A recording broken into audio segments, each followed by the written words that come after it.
Conspiracy theories often begin by lowering the bar, soft pedaling the outlandish, so the audience will later accept the full narrative without demanding the same rigor. A conspiracy theory doesn't need to be believable all at once. It only needs to become a little more believable with every retelling. First, you introduce the possibility. Then you soften the objections. And eventually, the impossible starts being presented as obvious. Defense has a whole different theory about what happened here. I'm not calling it a conspiracy theory like in the negative way, but it's a theory involving a conspiracy. Okay, there's a difference. There's a difference. There's no one like landing from Mars or anything. There's a difference. But they are alleging some sort of a conspiracy.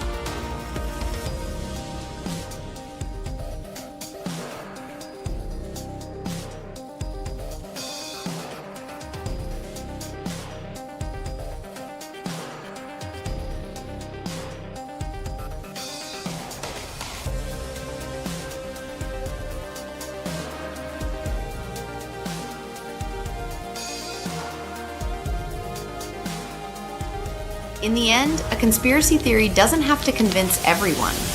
It only has to convince someone loud enough, long enough, that the silence of everyone else starts to look like agreement. A lot to talk about here tonight. We have a lot to talk about for a while. I feel like it's just the story that never ends, isn't it, folks? Like I said, I usually move on to the next story rather quickly. Even Fucci lasted a while. That lasted like a good fortnight.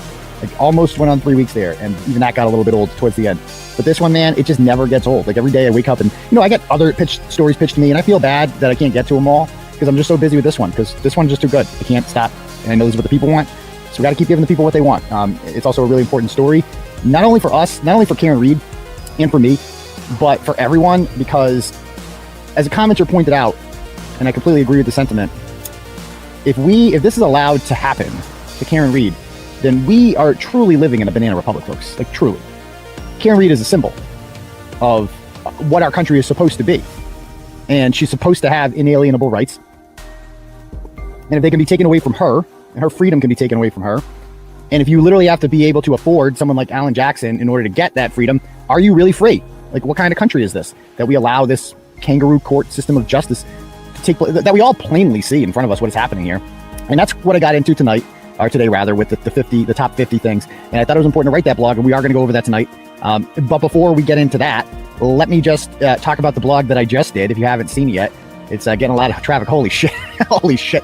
Is the website doing okay? Hopefully it's not crapping up, but it's been up for 22 minutes and it already has 5,000 hits. Crazy, man. You got 10,000. There's 10,000 people on the website right this second. Right this second. This is the biggest month, by the way, we've ever had in total. We surpassed the last month, which was the biggest month before this month. So the hits just keep coming, folks, with this story. I think we're going to get well over 3 million page views this month. So that's average. I think it's about 3 million. So about close to 100,000 people a day on the website. Again, that's like filling up a stadium, almost twice the size of Gillette Stadium every single day. That's the type of people coming to Turtle Boy for their news. And it makes people resentful, doesn't it, folks? It makes people who aren't getting much attention, whose channels are languishing and are losing subs by the day, and no one's really paying attention to them. They might try to, in order to get attention, kind of take the opposite point of view that I'm taking and present themselves as, the anti-Turtle Boy, the anti-award-winning journalist platform. And it's just not working out the way that they planned. Just not working out. So, is what it is.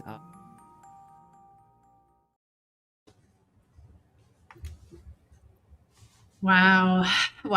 So that video of Vinny is from September of 2022. And that is when the defense gave Court TV the ring video of her backing out of the garage and backing near John's SUV. And if you notice, Vinny was trying to downplay it, right? Yeah. So he was like, no, this isn't like, this big crazy conspiracy. So at first the defense was really, even though they put that motion out in September of 2022, and it was some wild things that they had put in there, they were kind of trying to minimize it. And even what you guys saw from Alan Jackson, that is from a pretrial hearing from October 3rd of 2022.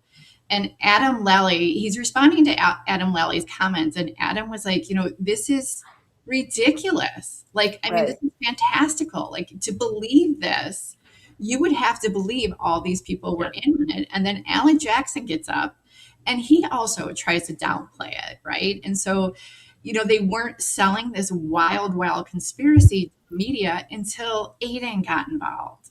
And little did they know, right, that a bunch of morons would actually believe this insane conspiracy. I'm sure they thought, of course they thought, that's why they are saying all this, right? What you just said. Who would believe this? It's insane. So I have to tell you, because I really love fraud stories. And what I will tell you is the more wild the lie is, the bigger the lie is, the more people will believe it. Right. It is a very odd thing that happens to the human brain where, if someone tells you like a little lie, you're like, oh, that person's full of shit. But if someone comes up with this huge, outrageous lie, like, who would say something like that if it wasn't true? People will believe it. It is the craziest thing. Yes. And fraudsters know that. And, that's what this is. It's fraud. It's all fraud. She's a con artist. Yeah, she is. Oh, 100%. I mean, and a good one at that. Yeah. Right.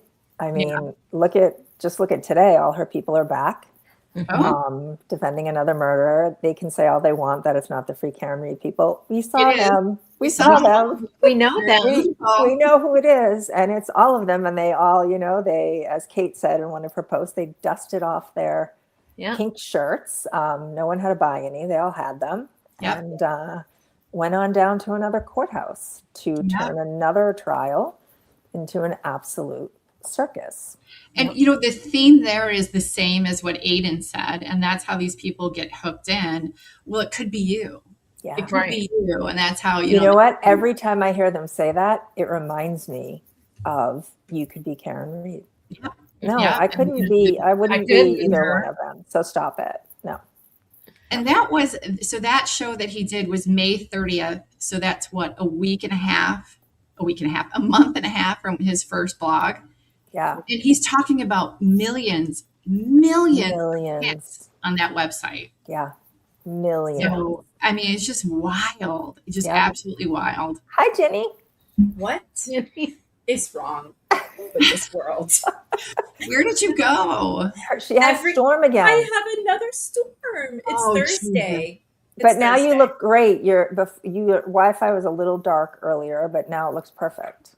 Yep. Well, I thought your lights went out and you were in candle. They did go out. Like, that's what I saw, and I was like, oh no. Yeah, they've been blinking, but finally, it's always something.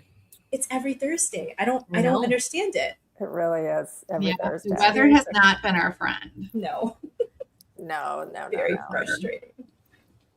All right, so we're gonna go over that list that Julie was just talking about that he did on, when did you say he did it? May. So the blog, part 42. So it's 5:30, right? It was the show and the blog were the same day. Yes. Yeah. And he had all these things. Yeah. So these are pull it up, G. What's it called? The top 50. Hold on, let me share my screen. Top 50 things you must believe, or what is it? In order to think Karen Read is guilty, I think. Killed John O'Keefe. They're his 50, I don't know. Red so we're going to shred them all tonight. Top 50 things you must ignore in order to believe that Karen Read killed John O'Keefe. Yeah. So you want me to show the first one? Yeah, let's go. Look at the pictures he has. Unbelievable. They get worse farther down this post, by the way. Yeah. So there's that. He also, of course, did a episode. So that was the episode that there was a clip from that episode that we showed. Oh, right. I think it was the same one, or I don't know if that's that's what it was. Okay. Do you want me to read it? What it says? I cannot see it, so I definitely can't see it. Okay, I can see it on my other screen. So it's number 50. It says Michael Proctor interviewed Jen and Matt McCabe and Brian and Nicole Albert together at 11:30 a.m. at Jen McCabe's house, despite all four being at 34 Fairview Road at 9 a.m. This gave them time to get their story straight and ensured that no one's story contradicted another person's story. Proctor chose not to interview them at 34 Fairview Road immediately after finding a dead cop on the lawn. Here is a picture of Jen McCabe's car in the driveway at 9 a.m. Yeah. And so, here's the thing. Michael Proctor was, I don't even think he was anywhere near Canton at 9 a.m. No. He didn't Right. get And of course they were all at 34 Fairview at 9 o'clock in the morning. Right. They just discovered, she just discovered her friend dead on the front lawn. And Right. he before? acts like there's no reason for Jen McCabe to be at her sister's house Of too. course, Exactly. of course. I mean, Ignore the who are you with when something like this happens? Your your family. sister. Right. And they were waiting for MSP to come and interview them. They were waiting on MSP. Jen finally received word that they were coming. They don't know where they were. They were waiting for them. And I think, if I'm remembering correct, Jen, in her testimony, said she wanted to go home because her daughters were alone and they had been alone. And she wanted to make sure she was with them, when they awoke, so they could hear about John's death from her and not from social media or someone else. So I believe she told MSP she wanted to go home. They said, we'll meet you there. They met her there. Brian showed up. I know he says in his top 50 that Nicole Albert was there as well. She was not. That's a lie. Brian showed up to support Jen he was a Boston police detective. I think he's known her since she was 5, if I'm not mistaken. It's like a brother to her, and this was a brother-in-law, This was extreme. I don't think people, oh, poor Karen. I don't think they realize what Carrie Roberts and Jen went through that day. They'll never forget and never get over finding their friend dead after, being told that, they had a fight and he left him somewhere. I mean, this was a terrible night for them. MSP sent Brian and Matt upstairs into separate rooms. No one was interviewed together. No one. So it's just a complete lie. Well, I noticed too how he says this gave them time to get their story straight and ensured no one's story contradicted another person's story. But what does Free Karen Reed do? They sit and point out every single, like they call everything a contradiction in their stories. Yes. And, the point we continue to make is, had they done this, had they stayed at the house and gotten their stories straight, their stories would all align perfectly. And they do not. They don't because they're humans. They remember things differently. We can all 4 of us look at the same thing, the same scene at wherever, and we're all going to see and remember different things about that. And that's just how it works. Right. Well, and they were shocked out of sleep, all of them. Some of them by Karen screaming on the phone, some of them when somebody came into their house. So imagine you're asleep. It's, it was a long night the night before. If Jen had been plotting about this since, before 2/27, why would she have hung up with Karen and called Nicole about Karen saying, I left him at the waterfall? Wouldn't Jen have already been ready to say, whatever she was going to say to make the conspiracy work? Right. But none of them did because there is no conspiracy. And the other thing, like Ginny just said, that they're supposed to all be getting their stories together, but the main conspirator had no contact with any of these people that morning, Michael Proctor. I mean, every defense attorney in Massachusetts has Michael Proctor's telephone, and everyone knows who he called that morning, and it certainly wasn't any of these people. Yes. So he was not involved, apparently, in the scheming or. Well, you're leaving out telepathy, but that's true. Right. Yeah, I mean, it's crazy, and that's a conclusion that Aidan got from the defense. They gave that to him. They said that was the friends and family meeting, and they gave him all this nonsense about supposedly what that meant and what happened there. And nobody knows that for sure. They put that out there like it was fact, like that's what happened. Right. And that's not true. Right. But that's knowing that your audience is not going to dig in and find out, right? What do they have to validate whether or not there was a relationship there? Nothing. So they're just going to listen to what he said and not dig into it. And he knew that. Right. They knew that. Right. So we have this video of David Yannetti. He's on News Nation. Aidan plays this on his show that goes along with this blog. And so I'm going to let it play, and then we can talk about what David says in this interview.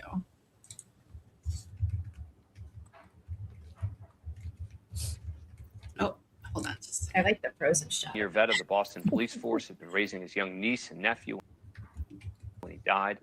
Joining us now is David Yannetti. Oh, here we Karen go. Reed's attorney. Thank you so much for taking the time. Appreciate it. This is a fascinating case that many, I think, around the country. so it keeps doing that to me. Do you want me to send it to you, Jenny? Yeah. Do you want to just share it with the forensic room Dropbox? Yeah. And then I can I don't know how to share it with the Dropbox. Oh, do you have the video downloaded? On my computer. Okay. Well, however you need to share it, figure it out. Don't worry. But I don't know how to put it in that Dropbox. Like I have it in my Just Dropbox. share your Dropbox to the forensic room email. And then Already on it. I don't know why. If we're in 1080, that might be why the videos won't play. I don't know why it does that to me. Oh. It's very annoying. So share. Okay, I just added you. yeah, it says no data detected while recording locally for at least one of Julie's feeds. Yeah, something's going on here. Yeah, it's weird, right? Yeah. So I added you to it. And Okay. this would be number 4. Okay. Wait, no. So I'm just going to let everybody enjoy this comment while you're doing that. TB did a video of his post-depo. Diller had him for 7 hours. I plead the fifth. I plead the fifth. That's actually amazing. I mean, he must have clearly asked him everything he wanted to, which Yeah. I love because But it says he's not done with him. So wow. almost everything he wanted to. And he couldn't Wow. eat, poor little guy. I wonder if Diller asked him about those screenshots that he shared that were not in the discovery that he provided to Diller. I'm sure. Are you he talking did. about the ones from last night or yesterday or whenever it was? It was the last live show. So Yeah. Sunday. Oh. Sunday? Was it Sunday? Today's What day is Tuesday. it? Tuesday. I don't Today- know what day it is. I know. Today's Thursday. So I think it was Tuesday. Okay, yeah, that's right, because I watched it yesterday. Yeah. Yeah. That was Wow. not 7 was- hours of I plead the fifth. That had to be painful, right? Oh yeah, absolutely. So it's number 4. Oh, right. Yeah, I got the one. I'm sorry about that. That's Vinny. Get Vinny down off This our one. screen, Jenny. Yes. All right. Well, this guy's not much better, but I used to love Dan. I'm so Boston police disappointed force in him had now. been raising his young niece and nephew when he died. Joining us now is David Yannetti. Oh, here we Karen go. Reed's attorney. Thank you so much for taking the time. Appreciate it. This is a fascinating case that many, I think, around the country outside of the Boston area know little about. So let me just get the basics here. Is your client's position that this was a conspiracy against your client involving Officer Albert, his sister-in-law, and I presume the state trooper who was investigating the scene? Well, first, thanks for having me on, Dan. And yes, my client did not do this. She is innocent. And the circumstances of this investigation are something that I've never seen in over 30 years of practice. I mean, this crime scene was not treated like a crime scene. The lead investigator never entered the home. And in fact, when he interviewed the occupants of that home, he did so at a location a few miles away where he interviewed everybody all together. The friends and family meeting. Remember, that was number 50 on my list. Giving them enough time to get their stories straight. And that lead investigator never revealed to anyone that he is a close family friend of that homeowner. It's almost too much to believe. So that's a big allegation, right? I mean, you're implicating 3 other people in the murder that your client At least. is charged with, whether it's murder or not murder, we shall see. But one of the pieces of evidence that prosecutors cite, and you know this is the key piece of evidence, is that your client told a first responder, this is number 2, I hit him, I hit him, I hit him. But your position is that is not what she said.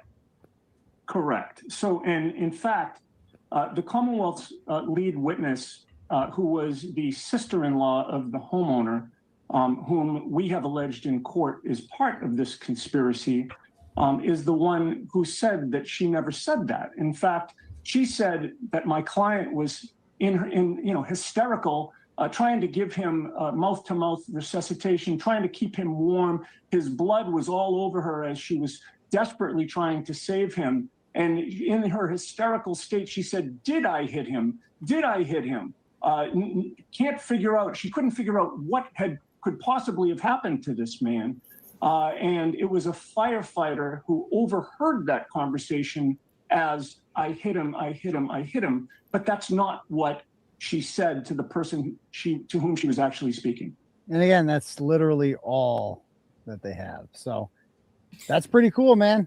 We're on News Nation now. Yeah. So, David, what a liar. Yeah. And he answers that question, that first question where he's like, "Are you implicating these people?" And so he stops and he says, "Thank you." And then he says, "Yes." Yes. And then he goes on to say more defamatory things. And I had a back and forth with that brother counsel, that Martin. Yeah. He made a post about litigation privilege, and the case law is very, very clear. In Massachusetts, they have absolute privilege. Yeah. However, what is excluded is communication with the press. That right. you don't have litigation privilege there.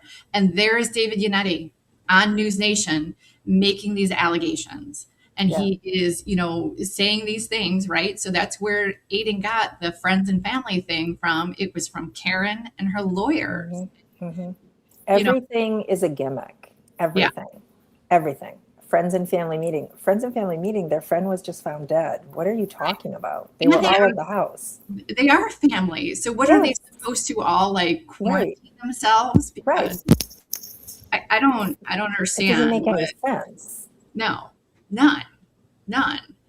And he again made that statement that Michael Proctor and Brian Albert were close friends. They had never met. It is a bold-faced lie. And so they were always trying to tie Michael Proctor, law enforcement, with Brian Albert, law enforcement. Mm-hmm. They were always trying to do it. Because otherwise the conspiracy makes no sense. Correct. Right. And did you catch the other lie when he said the only person who heard I hit him is Jen McCabe, and the firefighter overheard that? Mm-hmm. That is a bold-faced lie as well. And doesn't he contradict it later in the Nifty 50? I can't remember. I mean, he is such a liar. Yeah, he's just a liar. Yeah. I mean, that's why he was freaked out when Gretchen's article came out. I mean, that's what all of that was. Oh my God. He was literally tripped. I mean, he was bugging out on social. Like, you don't do that unless you're terrified. And I don't care what, because he can post all the awards he wants that all the other lawyers vote on. Yeah. Mm-hmm. Stop it. There's no way he isn't worried. Yeah. Oh no, he's worried. I mean, he spent 17 hours in a row talking about it. Come on. It's crazy. I mean, and now when I forget about stuff like this, like the clip Julie just showed, that is terrible. That is really bad. Terrible. And he had that really smug little comment that he made after the trial, and I was so careful with my out of court statements. Mm-hmm. I didn't say anything out of court. Well, yeah, you did. You actually did. And you're one team. They were practicing under your license. Under his license. Everything right. Alan Jackson said you are responsible for 100%. So you can sit there and, and he made this little thing with his head. I was like, oh, this man.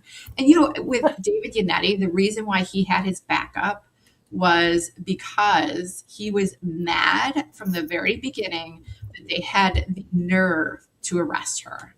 Yes. He really thought that with his connections and his history as a prosecutor, they should have allowed her to, go in the back door and be fingerprinted because it was David Yannetti. It was the murder of a cop. I mean, is he crazy? Right. Right. Yes, he is. Yes. Yeah, true. All right, 49. 49. Okay, hold on. And now I'm like all...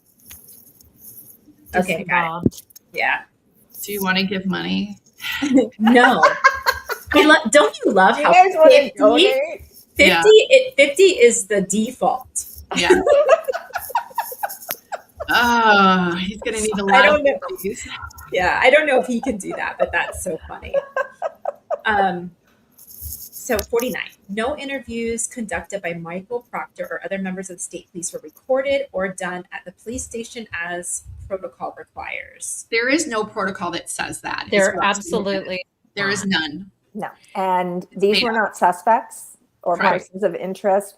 Why would they go to the police station on camera? This was the beginning of the case. It was a fact-finding mission. And let's rewind. Who else was interviewed in her home? With her parents. With her parents. Yeah. In her the same laptop. room. Her house, interviewed her with her parents. Why is that okay? Yeah. Why is that okay? And yeah, when I was reading this, I was like, number one, Richard Allen's first interview was at a grocery store, standing outside a grocery store, talking to a police officer. And then in the Jared Bridegan trial that we're streaming, neither the suspects, the two suspects, Shanna Gardner and Mario Fernandez, nor the widow of the victim were recorded during their first interviews. There absolutely is nothing that exists that is remotely close to a protocol for that. It's up to their discretion. Right. And this was literally the first day. Like, this was fact finding. What happened? What did you see? And let us repeat, the same grace was given to Karen Reed, but they didn't separate them like they did the other. Right. She sat with her parents. Her parents stayed with her. Yep. And if he was, quote unquote, the investigative journalist that he claims to be, a simple Google search would have told him that that was not true. Right. It's crazy, right? How he just makes shit up. That's policy. That's policy. Or he gets it handed to him and he does not fact check it. Right. Yeah, Well, true. He believed her the way he expects his audience to believe him. Right. Yeah. Believe it, point. don't question it. You're right. I'm sure she told him that's policy. Oh, well, remember the time that she blew up at him when he actually did question something? Yes. I mean, he's mentioned it before. Yeah. Well, and also when she makes up police procedures, like John used to run my plate all the time and stuff like that. I mean, she's just such a liar. She's so freaking nuts. She is a fantastic liar. I'm tired of beating around the bush. She's nuts. No, I know. She is. I agree with you. She's nuts. Yeah. Okay. Yeah, but that is a great point, Jenny. That's exactly what is expected of everyone. Yeah. I mean, he says it, right? He's like, you take this and you eat it, or however he words it. Yeah. Like, I'm not going to use his words. But Or go die in a hole and I'll shovel dirt on you. Yeah. Right. Yeah. Why would you want to listen to that? That's what kills me. I don't get people.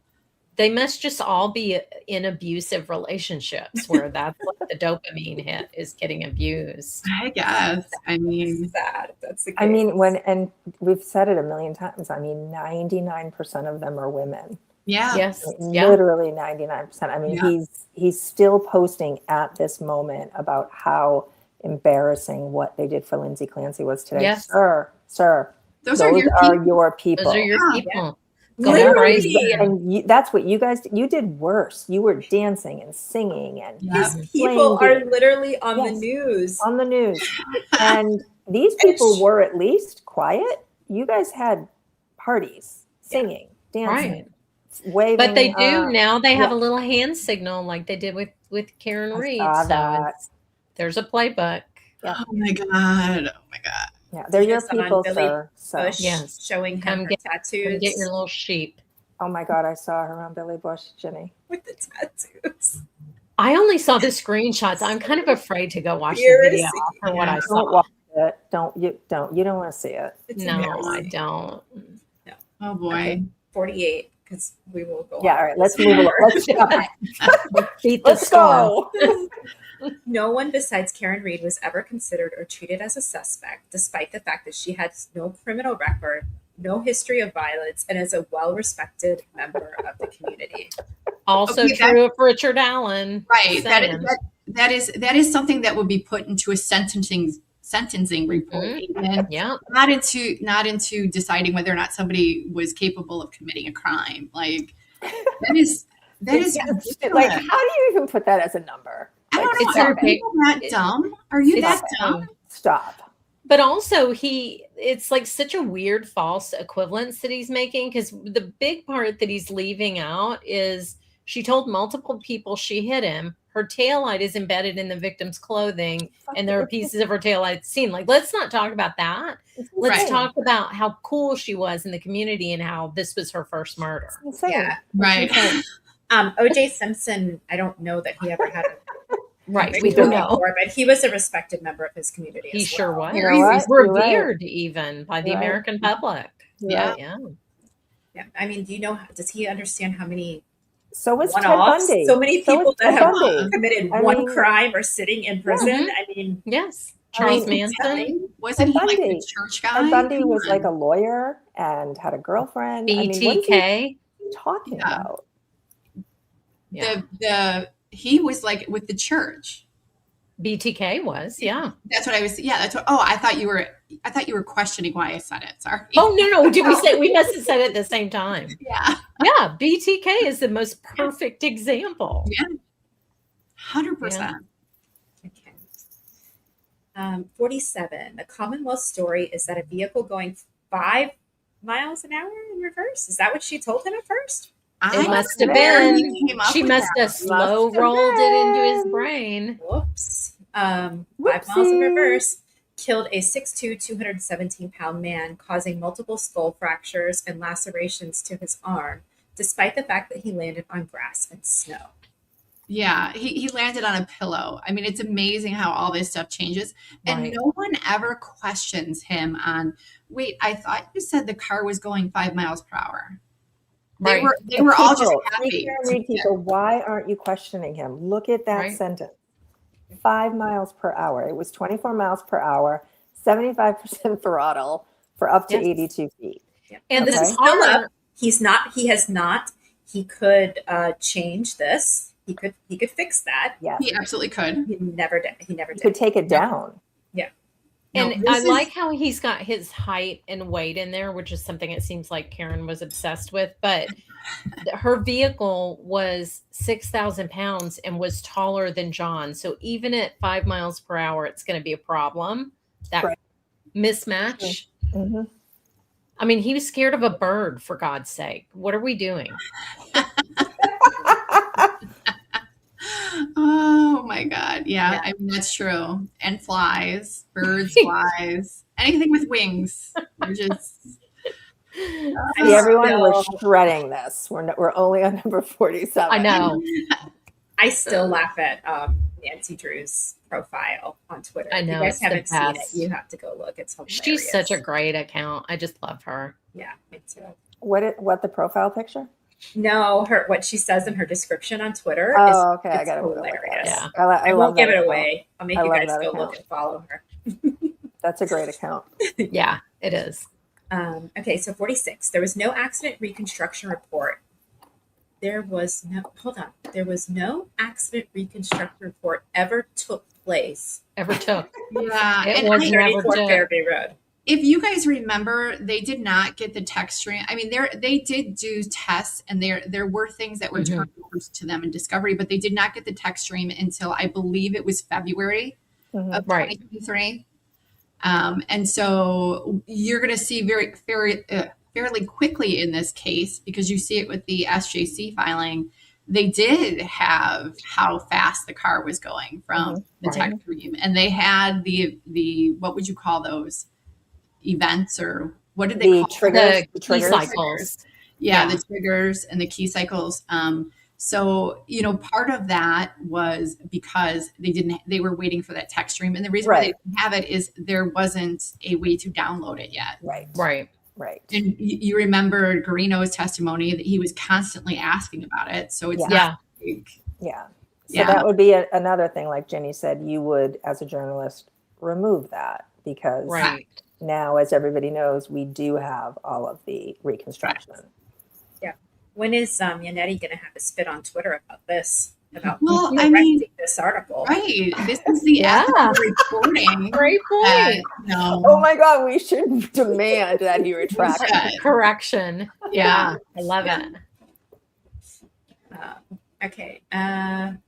45. John O'Keefe's body had to have been struck with enough force to have flown 12 feet in the air in order to land 12 feet from the curb. No one ever said that. No one. Right?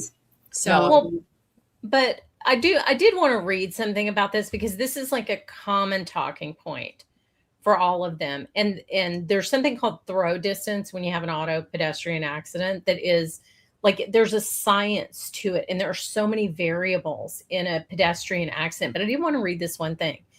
The specific throw distance varies significantly based on crash dynamics, but the empirical data indicates that at approximately 25 miles per hour, the throw distance can range from 10.3 meters to 15.5 meters for adult pedestrians, depending on ground friction and vehicle geometry.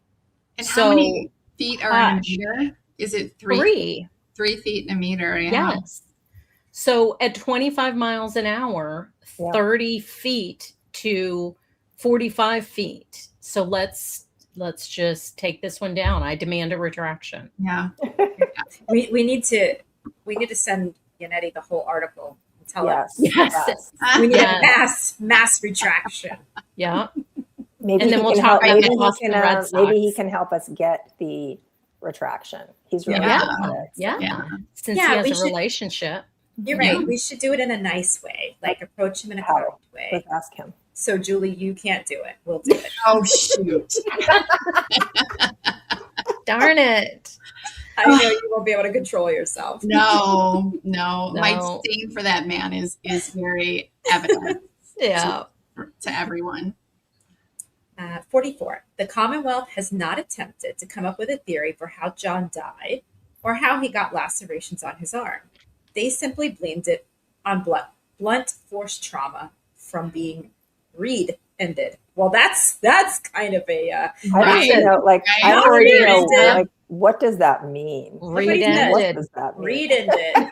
They always had a theory. I mean, what is he talking about? Oh my gosh, that always is so had a theory that Karen backed into him. There's just so many just made up things in this list. Always. Yeah, when I was going just through it, I was like, that is the most ridiculous sentence I've ever seen. And how many times do we hear about blunt force injuries where they don't necessarily know the mechanism or what caused it? Like, the person had blunt force injuries. I mean, sorry, I want to screenshot that just in case he sees this and he tries to change it. Please do it. Although I have all the codes, so I can show that there was a change. So. Okay. 43. No one ever interviewed the man who plowed 34 Fairview that night to see if he saw a body lying in the snow. So that is true. They interviewed him months later. What was it? August of 2023. However, Michael Proctor did speak to Trotta in February. And I think the impression that he had from his conversation with Trotta, based on his testimony, what he said in his testimony, is because the plows were called out at 2:30 and because they were concentrating on the main thoroughfares, he thought it had not been plowed. Right. Oh, okay. I mean, I don't, you can criticize Michael Proctor for that, for not digging deeper or whatever it is. Sure. However, that is why it wasn't because they thought that the plow driver knew of their plots. And so he was not going to interview him because he didn't want to be caught. That is absolutely not. Right. Because that makes sense, right? Right. Of course. Yeah, that makes sense. The Commonwealth is withholding several pieces of evidence, including DNA from John's body, that it's exculpates? Yeah, he can't spell. Are we exculping? There was nothing on his body. I believe it was on his shoes. And was it on his pants? There was DNA. Yes. But they weren't withholding anything. Some of the things hadn't been tested. and there were, I mean, if you go back and you look at all the court records, nobody was withholding anything. They love to cry that a lot. Yeah. That Every defense team does, honestly. Exactly. And it's part it's par for the core, but it's not par in for this the- case. In this case, it's like everyone's in on it then, and it's, you know, most cases people just ignore it because it's a normal defense thing to do. Not here. And that's how you can tell this one isn't on Aidan, that this came from the defense team, or actually it probably came from Karen, because if they're withholding the evidence, how does Karen know it's exculpatory? Right. That would be a Brady violation. You know what I mean? Yeah. Like, Right. Yeah. So it's crazy. It's just such a wild leap. Yes. They should have had a her theme should have been exculpate Karen Reed. EKR, exculpate Karen Reed. 41. If Karen Reed killed John O'Keefe, then she knew that the angry voicemail she left him would be used against her as evidence. Oh my God. Dude, Yeah, I mean, you really did. hammered. Yeah, She's and there was a conversation between David Yannetti and Aidan Kearney about these voicemails, and they were like, how stupid would that be if she did it to call him and leave the... Yeah, she was drunk. And she was may or may not be stupid. And she has no impulse control. You guys know her. You met her. Like, we all know. Right. And I also am, one of the things I know that not a lot of people agree, but I think she did that voicemail on purpose because she made the call later to Jen McCabe that she left him at the waterfall. They had a fight. And no one knows where you are. So I think that voicemail was part of, I have to pretend that I left him somewhere else. I really do. Right. And I agree with you. I know not everybody agrees, but I do think some of that planning started immediately. But yeah, Julie, she was literally lunging at Alan Jackson in the courtroom in that one, you know, now famous video clip. She has no control over her impulses whatsoever. She doesn't. No, that's how you look at her faces. 5 throttle and 24 miles per hour in reverse is not having impulse control. Yeah. I mean, he's basically saying that she was pissed at John, but she had enough forethought to stop herself from calling at that point. Like, oh no, they'll use it against me in a court of law. Right, because the conspiracy has already begun. Right. Well, they were like, oh, you know, if you really did it, you would be leaving like, oh, John, I miss you. Where are you? Where are you, baby? And again, not if you said you had a fight. Exactly. And have you met Karen Reed? Right. I don't think she knows how to be like that. Have you seen her fly out of the stairs and fly down the stairs and start screaming at the journalist? Yes. Well, and it's not like Aidan doesn't have some pretty spicy voicemails from or phone calls from Karen Reed that he recorded. He knows. He knows what she's like. Yeah. Every single person who claims Karen Reed said, I hit him, is directly related to the Albert or McCabe families. Wow. Let's do some ancestry. I think we have a video on this. Do it. Okay. Is it in yours?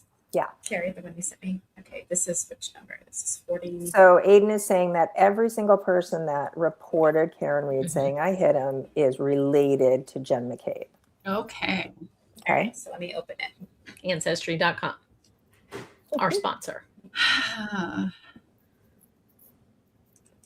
You guys can see it, right? Yep. Okay. Did anybody see anything? What happened? And there was one individual that replied several times, I hit him. So she said, I hit him. She repeated it. You what? She repeated it one more time. It was personally given was just, I hit him. Oh my God, I hit him. Did I hit him? I know I said I hit him, but did I really say this many times as law enforcement's claiming I said it? So none of those people are related to the McCabes or the Alberts. I thought you were going to say breaking news. Karen Reed is related to the McCabes and the Alberts. Nope, none of those people. None of those EMTs, none of those firefighters. Jen McCabe and Matt McCabe don't know any of them. So that is not true. He should remove that as well. Yeah. Very misleading. I mean, have we ever done DNA on them though? I think we should. Maybe we should. Maybe there's a family scandal scandal in there somewhere. Yeah. Who knows? Submit it to ancestry.com. True. Okay, 39. No one saw or heard a man being hit with such force that it knocked him to the ground, nor did anyone hear him calling for help. Oh my God. Yeah. Okay, John definitely wasn't calling for help. No, because of the head injury. And when you Yeah. hit like a human, I don't know what kind of noise it makes, especially with the snow and they're in the house, they've got music on, they're talking. Like, it's not like we've got two cars going 40 miles an hour hitting Right. on. Yeah. Right. You know, that's not what that would be. So I don't think the people in the house would hear Karen clipping John O'Keefe with I the know phone. absolutely not. Absolutely not.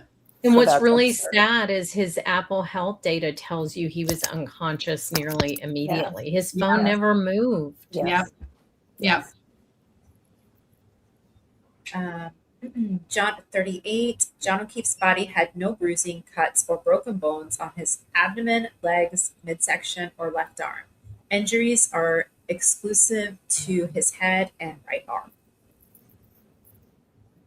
Yes. That's that is because true. the car hit his right arm and then he hit his head there, little buddy. Right. He has That's how it quite, happened. he had a catastrophic brain injury. Yes. I don't know how much worse of an injury. Whenever they say that he didn't have any injuries, it makes me so angry. Yeah. He had a catastrophic brain injury. He died. Yeah. So he did have a pretty bad injury. I mean, we all know what happened. Obviously, she pretty much told us. She's told every interviewer, did I clip him? Did I run over his foot? I mean, we know what happened. And then he landed on his head. They all still continue to act like it was a head-on collision at 24 miles an hour. Yes. And I Right, from the front. completely agree with them. If that was the case, he would have had a lot more injuries. He would have. Yeah. He would have. Yeah. Yep. So, yeah.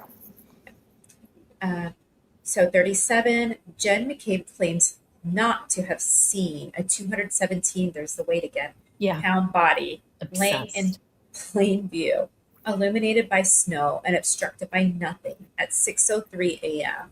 while riding in the front seat of a car and specifically looking for a body. They were specifically looking for a body? I don't understand this. What?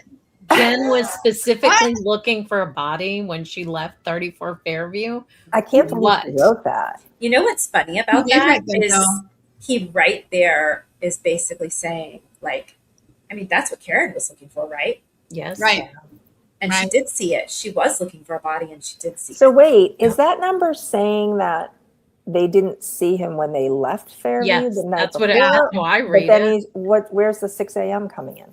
Right. They didn't see him. They were Oh, looking for with him. Carrie. Yeah, but is he talking about the night before or the morning? No, I think he's talking about that morning, but she was not specifically looking for a body. No, right. They were looking for John. And we like saw John the walking down the sidewalk or something. Right. From the cruiser, it was not illuminated. No, it wasn't. It was very I mean, you dark. couldn't see anything. It was pitch black. There was snow. There was wind. It was. So they had Is to there leave someone the laying here? What's that? Is there someone laying here? Probably him or Richie. for Richie. Richie. Pool noodles. Are there pool noodles in that Pool photo? noodles. All right, see, so you I can't thought even when tell I from read this. every time I've read that, I don't know. I mean, I skimmed by it because I know that he's saying they didn't see him. I thought he was saying that no one saw when they left that night. I did too. I did Me too. Me too.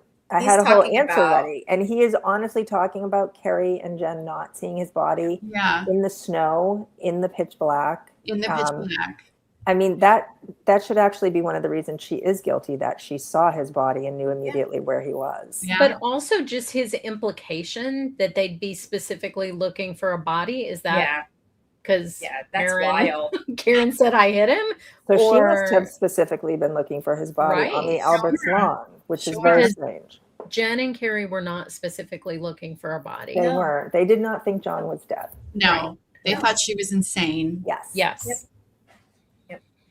And I mean, I love the picture he attaches. What is this, summer of 2022? Right. And Right. With 6-inch They tall always grass. do that. It makes me crazy. Right. And they purposely like point and leave their headlights there. Yeah. Yes. When you're driving, your headlights are even Right. if you're, which they wouldn't be turning at this point. They would have just been driving, or even if there was a curve. I mean, they hit that spot so fast and keep going. Yes. You're not you don't stop and point your headlights. But No. also I look, the reason that they're Yeah. doing that is look how dark it is on that lawn. You can't even see the house. The Yeah. street is No. very dark. Yeah.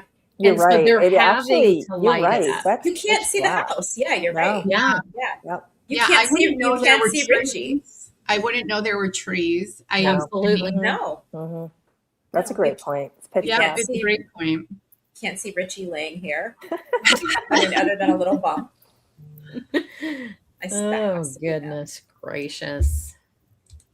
Jen McCabe, so 36. Jen McCabe, Matt McCabe, Julie Nagel, Sarah Levinson, Colin Albert, whoever drove Colin Albert home, Brian Higgins, Brian Albert Jr., and whoever else was inside 34 Fairview Road and left that night did not see John O'Keefe's dead body on the front lawn, despite less than 2 inches of snow falling. So this is the one you were thinking Yeah. of. Yeah. I mean, yeah, and at the end of the day, it's simple. No one saw John O'Keefe. Right.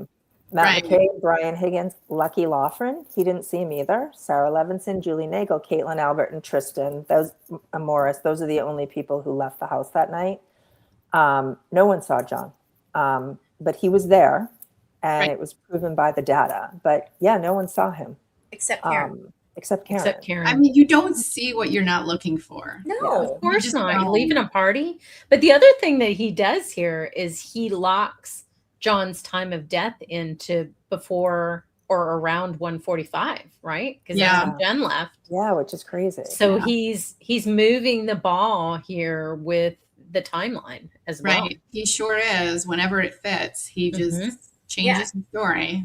I mean, think about when you leave your house at night, right, and you walk out to your car, like, who is looking at their lawn, first of all? Me, No I'm one. like a Navy SEAL. I'm just like scanning. Do you remember the glare? My night goggle vision on. When you're driving away, who's looking at No their one. lawn? You're not. No one is. Like, it's I'm really- usually trying to figure out my air conditioner or Exactly. The put a radio. podcast on. Yeah.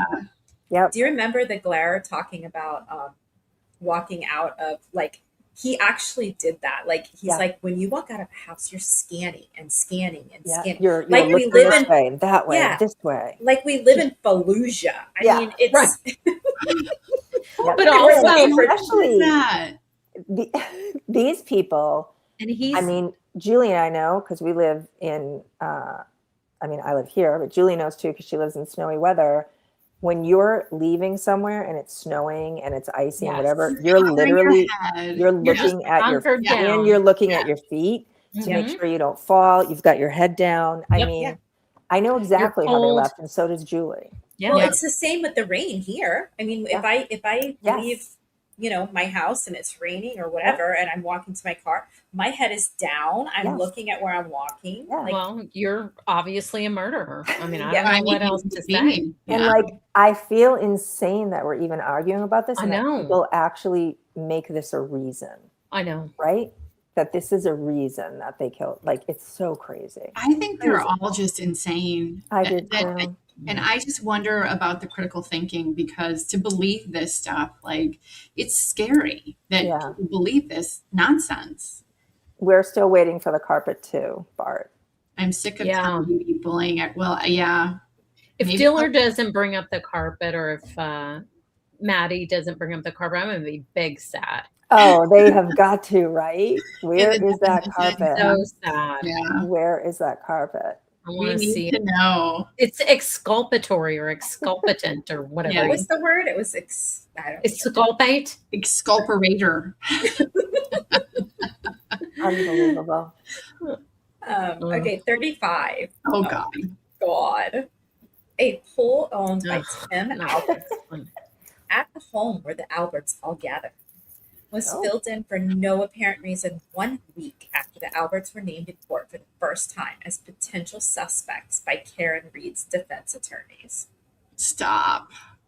So Stop. imagine using a story from Ashley Bell and repeating it over and over again. So yeah, Tim Albert's pool is very old. And pools are very, very expensive. I have one actually. We all, most of us here have. They are so expensive. I actually have a crack in my pool right now. And a that maintenance I'm nightmare. filling my pool up every week because to fix it would cost me like $15,000. Well, and So, it's yeah, a lot of work. it's a lot of so work. And Yeah. as they're the like, boy knows. Yes. And their pool needed a lot of work. It was super old. And it wasn't worth it to them. And they filled it. Chloe's not buried in the pool. Basement boards are not buried in the pool. I mean, but when I think about this, right, like we're talking about this, how did we get here that Brian Albert's brother filling in his pool is evidence?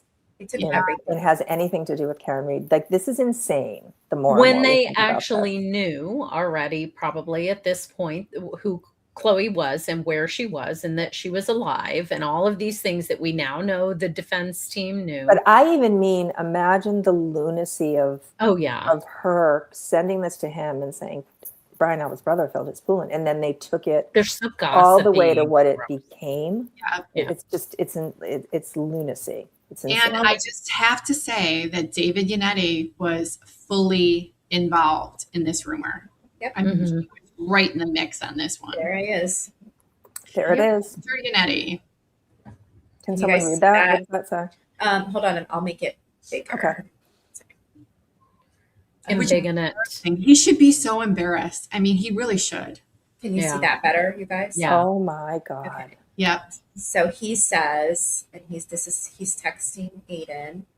Tim Albert got the permit to fill in the pool one week after we argued in court to obtain the cell phone. So he's giving him this after Ashley Bell gave this to him? Correct. Ashley Bell talked to David Yannetti, and you said the date, it's May 2nd, 2023. David Yannetti gave Aidan Kearney this bullshit. So actually, thank you.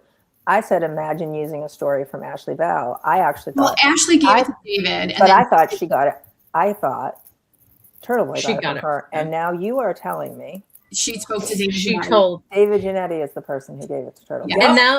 And that's like the information flow that we talked about in one of those very first shows where he accidentally showed his screen that had Ashley Bell's information on it. And Ashley Bell contacts Yannetti and is freaking out. So there are all these connections from these town gossips to David Yannetti directly. David Yannetti, sir, you are. I don't know. I don't even know what to say. I mean, I know it's very obvious to everyone how much I dislike Yannetti. Really? When you see, I like play poker with you. It is shocking what this man participated in. It's shocking. It sure is. It is shameful. He should be ashamed. He should hide his head in shame. He should. And I don't even know if I saw that. Like, I'm sure I obviously saw this, but I don't know. This didn't just hit me until right now that he was the one that started this rumor that to this day, these fools are repeating. Yes. Yeah. Yes. Yes. And you've got this respected attorney, right? That was a prosecutor, and he is giving this bullshit, and that's what it is, credence. So of course it's going to be adopted. Shame on you, David. Yeah, I mean, in some ways, I'm not taking anything away from, Aidan should have done his due diligence on things, but you can see where he's working with these attorneys that, Alan Jackson's this high profile attorney in LA. David Yannetti is this respected attorney in Massachusetts. I mean, you can see where he would just take it and run with it. No, of course. And we've talked about that, right? Like even before the things he got, like obviously way back in the beginning when you have someone telling you that you're talking to the FBI and you're talking to the DOJ, like of course he like was like, holy shit, this is going to change my life, and I'm going to be the hero of this, which I mean, he's the reason she's not in jail. Well, Julie's kind of making his dreams come true though, because he is real famous now. So yeah, I'm just saying. I mean, infamy. I don't know. I was talking about Aidan. Yeah, I mean, he doesn't have a very high intelligence level. Anybody on this panel, anybody in our audience, when you're this small person, you understand that you're taking the most risk, right? So when things blow up, you think is going to get blamed? Yeah. Yeah. That's how I would be looking at it. Like, there's a lot of risk here for me. Like, well, I know I'm the expendable one. They're all under his license. He's the only Massachusetts lawyer. Yeah, I mean, David and Aidan to go along with this. Wow. I cannot but look who got I thrown cannot away, believe he's the right? one that started this rumor. I can't I believe know. it. But look who's no longer, they're both persona non grata now with her. So it's Karen and Alan. Yep. And they are chopped liver. And it always was. No wonder everyone kept giving information, like emailing Yannetti, emailing Aidan, texting Aidan, whatever, all of these ridiculous theories. Because then what happened? A week later, they're seeing seeing themselves on Aidan's live. They're seeing their stuff in the court filings. So of course they kept going. Yeah, like, it was just, imagine, he got a text message from Ashley Bell and then did this with it. Didn't check it, didn't whatever. Like, this is crazy. It is insanity. Like, how do you like jump to that conclusion? Yeah. And it's like, Brian Albert's brother's pool. Where are the breaks here, people? Like, where does that come? Like, what? Wow. He's just a gossipy little, I think he really was in his milieu here. He really is. He really I have people gossiping to me and I love it because this fits my personality. I'm a gossipy little butt patter and I love talking to Ashley Bell. Yeah. When they had, Alan Jackson and David Yannetti in that first interview with Gretchen Voss made some comments about John O'Keefe that were really derogatory, like acting like he was like a little schoolgirl and so excited that Brian Albert was looking his way. And I think it was a lot of projection because I think David acted like a little schoolgirl through this whole thing. It was like, oh, I'm in the cool club now. And so-and-so told me. And I don't know. You're right. There was a lot of projection there. Alan Jackson too, with his Hollywood dreams that never came true. Yeah, true. But he's the smarter one, right? There's no messages from Alan Jackson. There's no whatever. Like, Yannetti's just wily. Like, yes. Mm-hmm. Well, yeah, Alan knows how to play the game because he's played the game for a while. He's played the game. He's played the game since before he ran for. What did he tell? Wolf from ARCA, Wolf said to Hank, he told me he likes to communicate via signal. Like, Alan's not stupid. No, but what we do know and what we didn't really get to see in Aidan Kearney's extraction are his pictures. Yes. And we know he takes a lot of screenshots. He does take and we know he records a lot of stuff. So, God bless y'all. And he can tell us a million times that there's nothing on his phones, but he sure is fighting. Oh, he is fighting tooth and nail. And now he's come up with laws that don't even exist. I love that.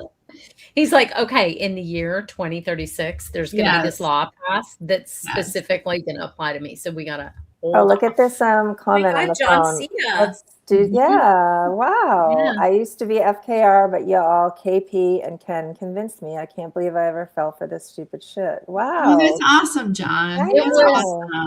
It was a strong campaign, John. It was a strong campaign. Oh, yeah. We're never going to, we give them all the credit. We don't like what they did. And they did it well. They did. And con people, they thrive, right? A lot of people get conned all the time. Very highly intelligent people get conned out of everything they have. This is all you heard, no matter what platform you logged onto, no matter what newscast you were watching. This is all you heard was conspiracy. And she was really smart, right? She got all those content creators and she got them into her web, right? So, they're friends with Karen and she's talking to them.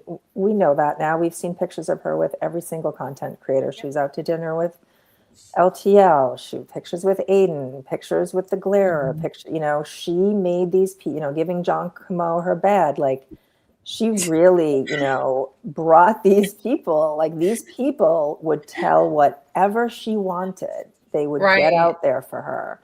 And they're they still doing it. manipulated the airwaves. Like Jenny said, that it was like everything was broadcasting this content, and there were like 7 of us who were disagreeing with, so it was very lonely. Yeah. It was so sad. It was lonely. I'm glad we all found each other, but it was lonely. There's so many more of us now, which is just Yes, like it John is great. said. I mean, I think that it just took, it took a long time for people but it also took a long time for stuff to come out, right? Yes. And Absolutely. people to finally see.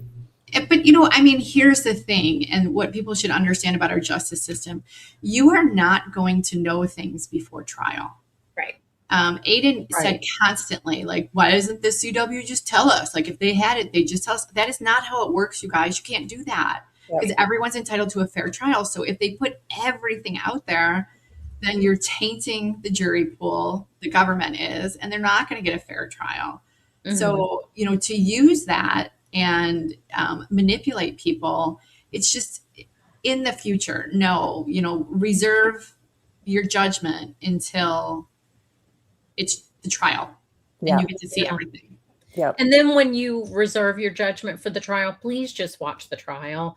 Don't watch commentary. Just watch the trial and make up your mind. Yeah. So this one hits extra hard, knowing what we know. Well, we kind of did know, but we kind of forgot what Lally said in court. Jen McCabe Googled "House Long to Die in Cold" at 2:27 a.m., despite telling police that she believed John O'Keefe had gone home with Karen Reed and had never been inside 34 Fairview. And then he posts a screenshot of Richard Green.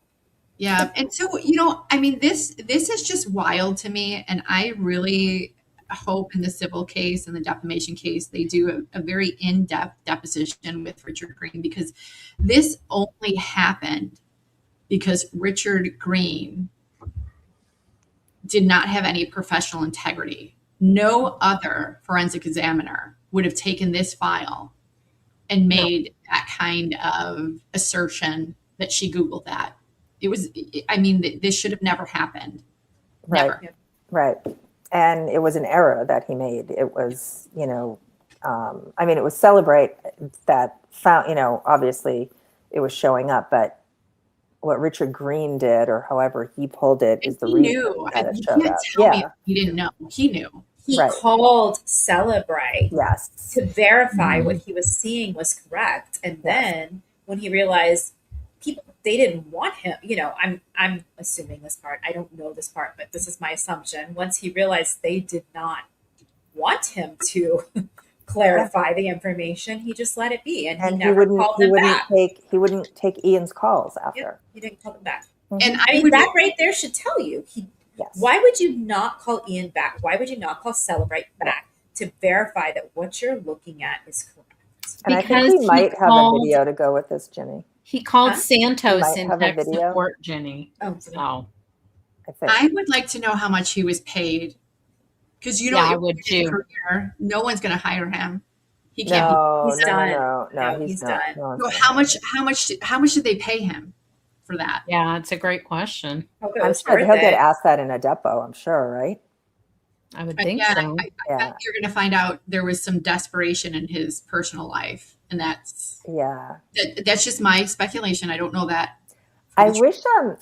When did the depo when are they released? The answers. We may never see them unless they're in motion. Unless they're in trial, or they're in trial, like with Alex Jones. You got to see some of the depositions, but they're probably just used mostly for work. Wow. So we'll never see most of the answers. We probably I doubt it. That's too bad. That's sad.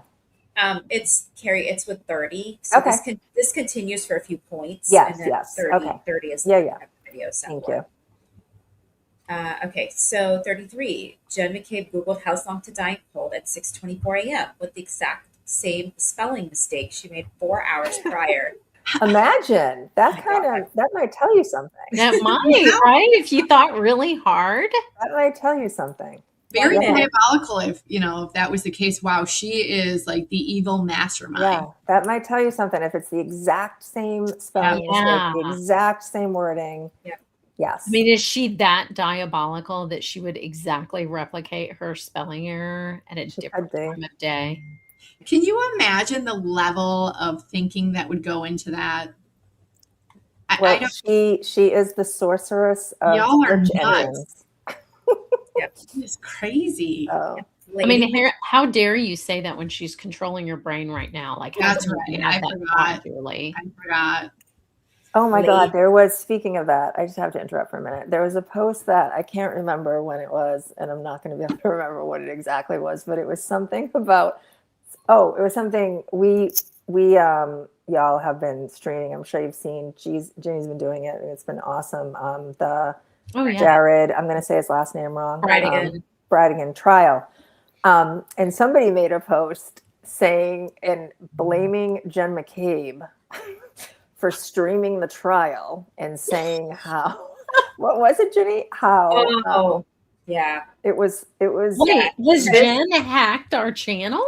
Is that what they're saying? It was. So we get a lot more views on Twitter with our lives and our, he was literally like laughing at us as if Jen McCabe is the forensic room and she has nothing to do with this, and that she was like streaming a trial. It was insanity. Like how you just said, she's controlling our brain right now. Like, this is how crazy these people are, and this person is supposedly on this side. Yeah, that is insane. He took a screenshot of YouTube, which there was I think at most, like that day, we had like 10 people on YouTube. Oh yeah, there aren't that many live. Yeah, but total we had like almost 350 people because we get like I said, we get a lot more. Pretty good for watching a trial. And it was the first day, and the Clancy trial's going on. I mean, that's where anyway.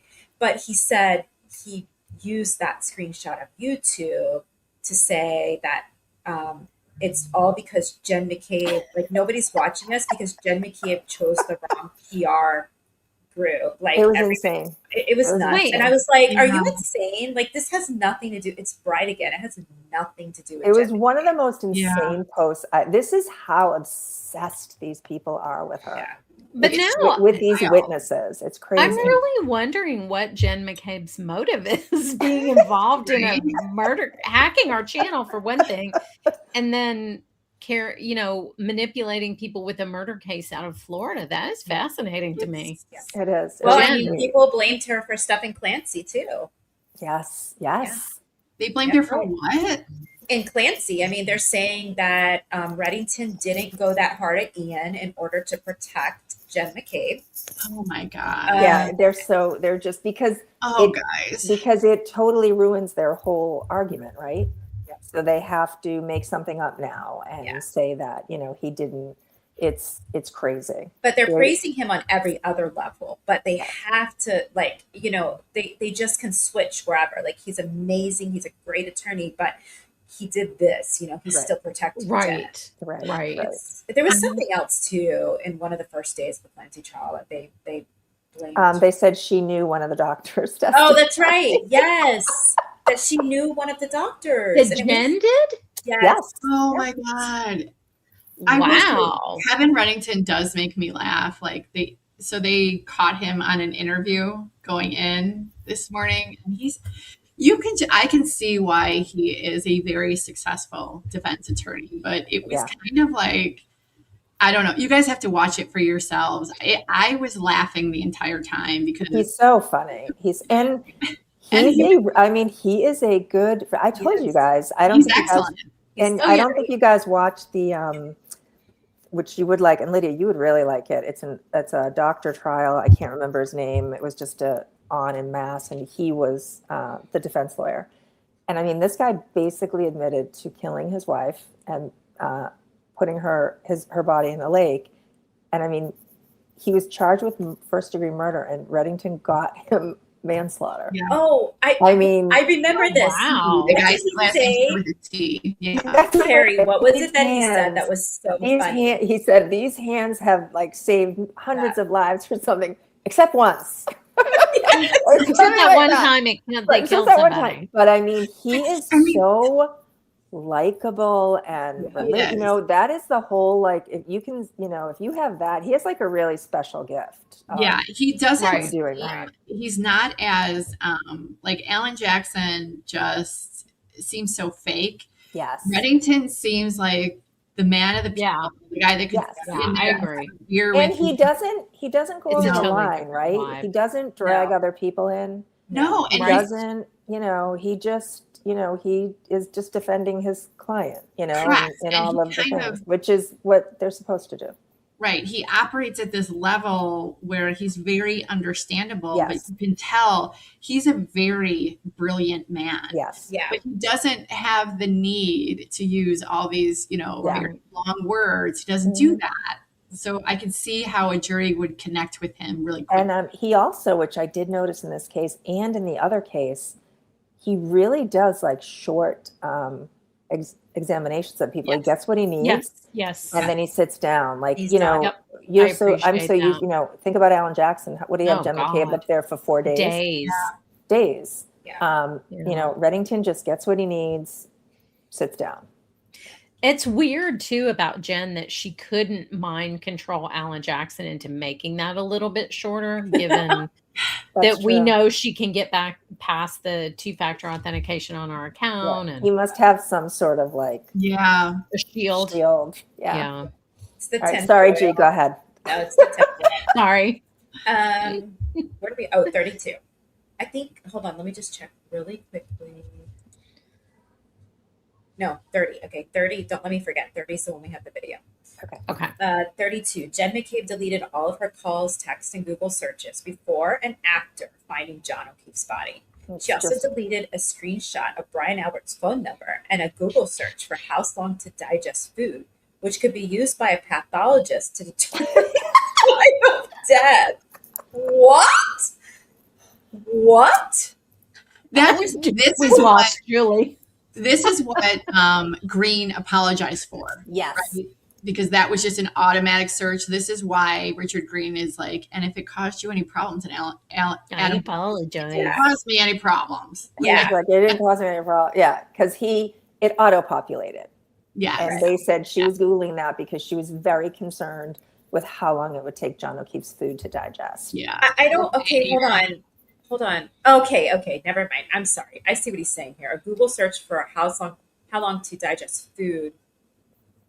That is what he's saying. The digesting food is what. Yes. I thought he was saying when I was first reading it that her actual Google search was what the pathologist would use, like her search itself, not like what the term that she searched.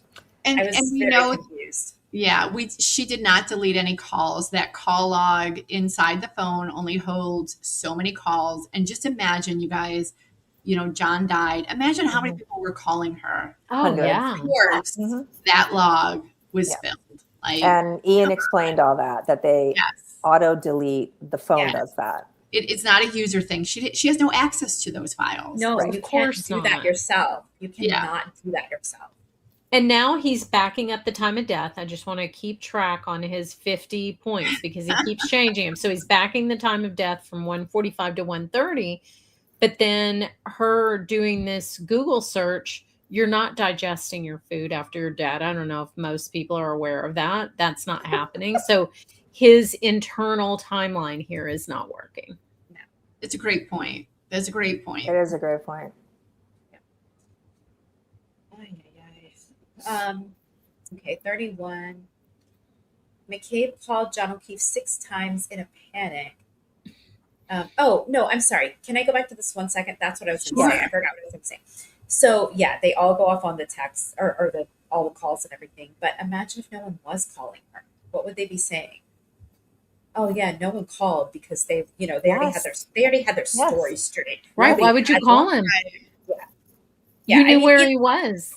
that's the thing with all of these. They can play it either way. Like no matter what happens, they're going to create a conspiracy out of it. No matter what, it doesn't matter. And that's what people need to really look at. Like flip the coin and ask yourself what you'd be asking if the opposite was the case. I mean, you can do it both ways. We say this all the time with Brian Albert. Everybody's mad that he didn't, for whatever reason, come outside after John left and went in the ambulance. Everybody wanted him to come out and help. Yeah. I mean, imagine if he had. Right. Oh, he would have been contaminating the scene. Like covering up evidence. Yeah, like G said, it's no matter what they do.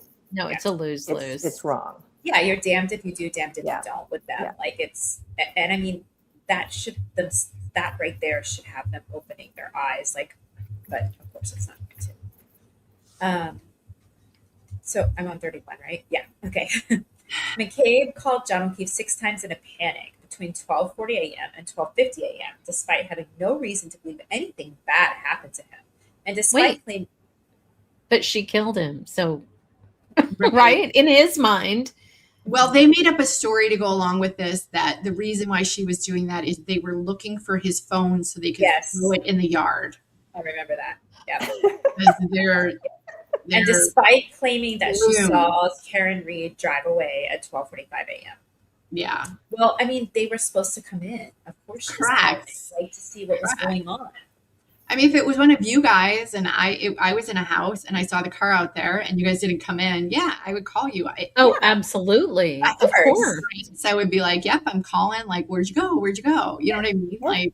Yeah. Like, I mean, I think when we were at the fundraiser and you guys were here, I think I came back from wherever I was once and you guys weren't there. And I'm pretty sure I probably called you both 100 times. And I think you guys like, called me, I don't, when they say 6 times, I'm like, oh, well, who cares? Yeah, you guys. Well, and 2 of them were with her butt, right? She's an absolute psycho, guys. Yeah. I mean, I would just like I would just keep hitting her dial and be like, why aren't they answering? Like, I don't understand what this even. I think some of them too, because in all honesty, Jen she's not like a call, whatever. I do think, because I think they were the one after another, that she like put her phone in her pocket and sat down or something. Could be.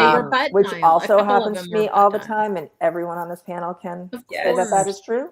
We've all I am done a constant pocket dialer. Yep.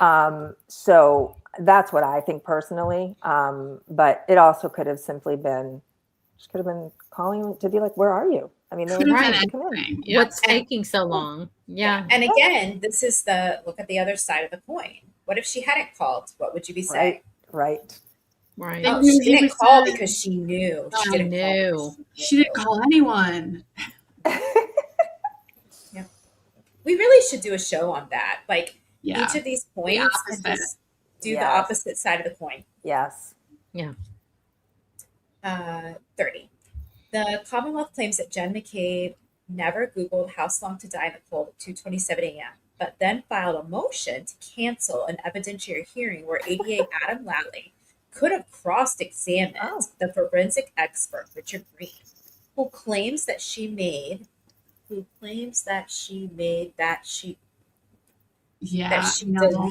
the search. Obviously, no one was checking him at this point.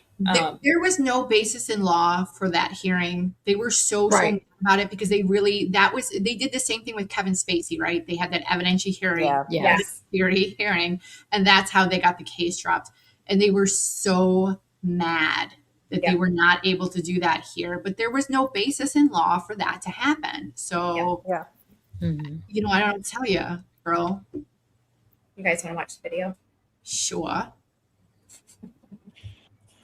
And what you were asking about what you were asked about in regard to selective deletion, you indicated that there's no evidence of that in this case. Is that correct? Correct. Selective deletion would require that the record existed in the history database in order to be selected to be deleted. The fact that there's no missing records indicates it was never written into that database and therefore could not have been selectively deleted. So that's a great point, right? So they have always said that she deleted the House Long 227 search, which, like Ian just explained, it never went through. you know what I'm saying? Even in the morning, like she never got the results, I think because her hands were so cold or whatever. So you can't delete something that wasn't there in the database. So another just bold You know who did delete Google searches? Yeah, I do. Yeah. We talked about this on our other show. Yeah, Karen Reed. Yep. And a whole phone. Yeah. You know what? That's a great point as well. Phones disappear. That's a great point. You know who gave their phones to Mass State Police? Jen McCabe and Carrie All Roberts. of these people. All of these people. Yeah, and you know who deleted all their emails and texts with each other? Your boys, Alan Jackson and Daniel Wolf. Yeah. 100 calls, 100. We have in that document dump the actual form, like that Carrie and Jen signed. So they didn't just say, oh yeah, here's my phone. And then they literally had to go through a process to like fill out this form, sign it. They had plenty of chances to double think what they were doing. Yeah. Right. And they still went through with it. Imagine the leader of the conspiracy just being, take my phone. Take my phone. Maybe the Faraday bag erased everything she needed it to erase. Who knows? Okay, 29. Trooper Nicholas Garino's extraction report intentionally left out McCabe's incriminating Google searches and other information that what is he saying here? Inculpates her. Incriminating Google searches and other information that inculpates her. Yeah. We're exculpating and we're inculpating. Yeah. So when no, that's not how that happened. When he did his extraction, that particular version of the software did not exist. Yep. So lie. Just another lie. Just a lie. Yeah, I mean, and that's something to keep in mind. Like, right when they first did this, it was not until Celebrite updated their system or their program that 227 showed up. Exactly. Right. I think FKR. Sorry, go ahead. No, go ahead. No, you. Well, I was just going to say, it didn't show up until then, and Richard Green didn't know how to interpret that data. Right. He didn't return calls when they were trying to call to help him. Yes. Correct. So, and then eventually Celebrite fixed that issue because it wasn't only this case that people were having problems. Yeah. I think he had another case, right? Where he was getting calls from Europe actually on another case that they were having this issue. Yeah. And I mean, probably a few other cases. And that's when they started looking at everything and they updated it. So they just by chance with that update, when they, ran this stuff again, that's when it flowed through. And you'd only know that it was an issue if you were dealing with a case that, you needed like this, if time was important, right? Like this is specific time that someone Googled something or it's not, which is not very common. Like I do watch a lot of trials and I say all the time. So it's like, that's not always a big deal. It's like a search and what time a search was made. Right. Telephone records, everything else that is. But what time it's more the searches themselves they look at, not necessarily the time. Right. And this was, this was like a godsend to them, this mistake. And I was going to say earlier, the funny thing is Nicholas Garino now will be a hero to the Free. Of course County he will. event Yes, because of Lindsay Clancy. He's testifying in the Sandra Birchmore case for the federal government. Sorry, Birchmore. So now he's going to be, now everybody loves Nick, which we do too. He's amazing. He's a wonderful person. And he did a great job in both these trials. He did a really great job. He was spot he on. was very meticulous. And everything that Ian testified to, I mean, he basically backed up Garino. You guys really, you went after him and you were terrible to him, FKR. And, now, of course, when he testifies for the feds, he'll be, a hero. Right. Just like Reddington's a hero now. They hated him when he was Jen's lawyer and they went after him. They went after his wife, it's. And now he's the new Lucky Loughran. Yep. Yeah, they can switch really quickly. Yeah, it's just like in 1984. It's wild. The other thing too, what we saw this week with Barrows, right? That text message. No. Yeah. That Aidan put out on his live. What was he stupidly? How stupid. So stupid. But guess what? We've never seen Garino texting anybody saying, "I want to No. be a hero. Let me testify, and I'll say this. I'll say whatever." You know what I mean? Right. Like, we've never seen anything like that with anyone that the Commonwealth had testify for them. Yes. Yeah. But Right, like Trooper Paul, who did the most perfect reenactment of what probably happened to John. Never seen that. No. Very unfair what happened to him. It Oh my is. gosh, Makes me so mad. unfair. It's disgusting. He did Yeah. such a good job. He He did. did. Yeah. They ruined so many people's careers. Yes, they did. I remember when they're always loving now. Whenever someone retires, it's like this big, Yeah. you know, oh, so and so Right. retired, and oh Like- my God. I can't believe they all haven't retired or left. I mean, they really. I know. I mean, I if mean- I were to deal with Karen Reed, I'd retire. I mean, I'd be done. She would.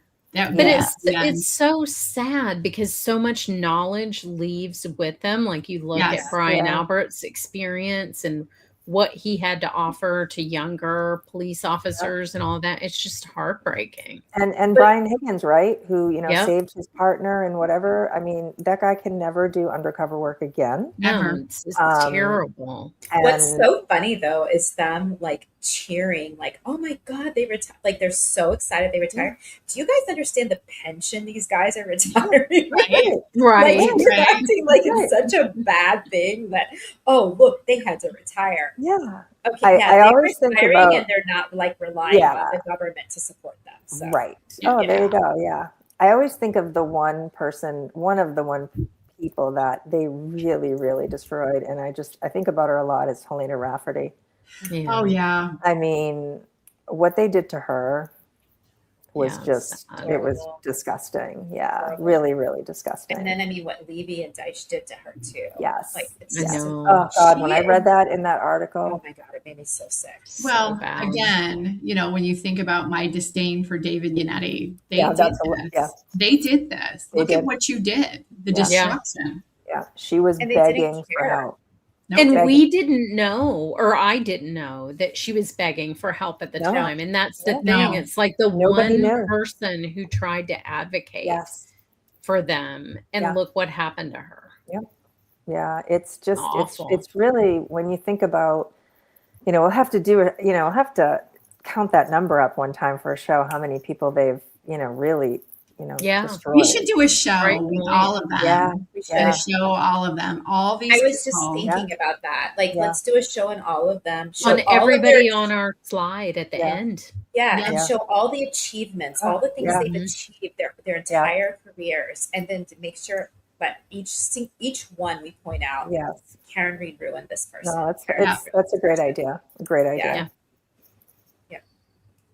Yeah, yeah, Katie Katie McLaughlin. McLaughlin too. Yeah. You know, so I will sad. say, like, she came back in trial too. She and did. She She- vindicated she- herself. Yeah. Like, And that took a No. lot. That took Yeah. so much. It's like Yeah. like she's so brave. not that she did it. Like, she told the truth in trial 1 too. Like, you Sure, know, she yes. was great in trial 1 too, but you could tell she was more timid. And She was beaten down. Yeah, in Who trial expects 2. that? Yeah. Yeah, she really like. But she you gave know it what back she to Alex. did? You know what she did in trial 1 when she was beaten down and, you know, they weren't attacking her?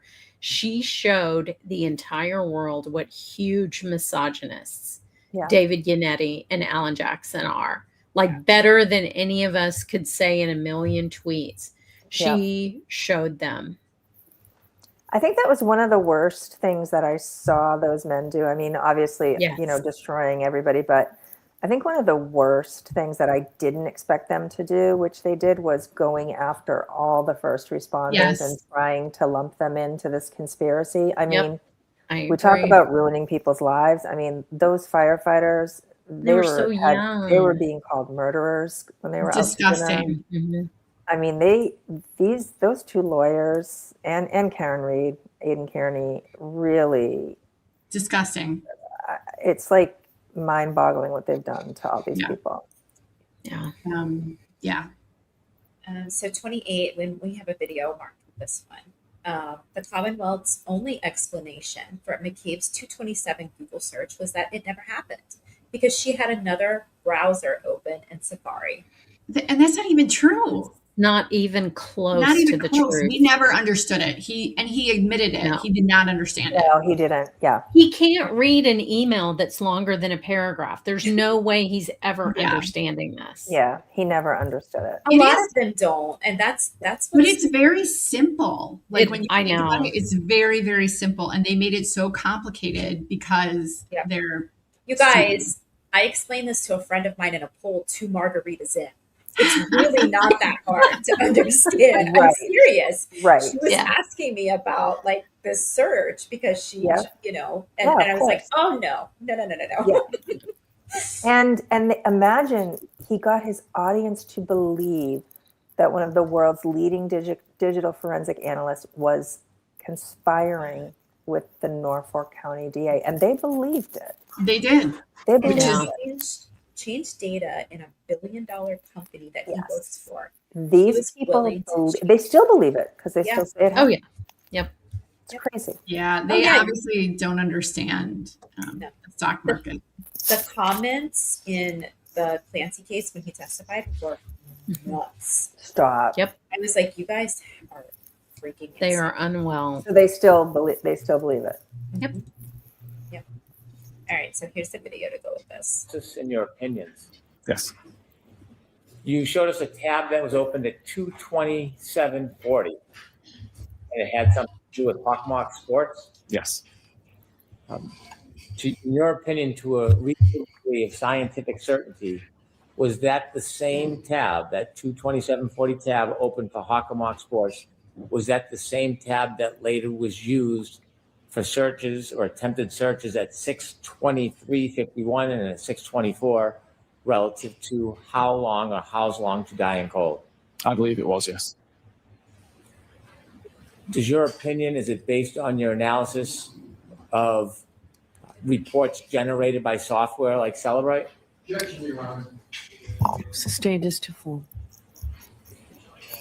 Was your opinion limited to analysis of reports generated by companies like Celebrite or Axiom? It wasn't, no. I went into the data, looked at the various different databases, different files that were in use, tested it across many different devices to make sure that my understanding and analysis of it was correct.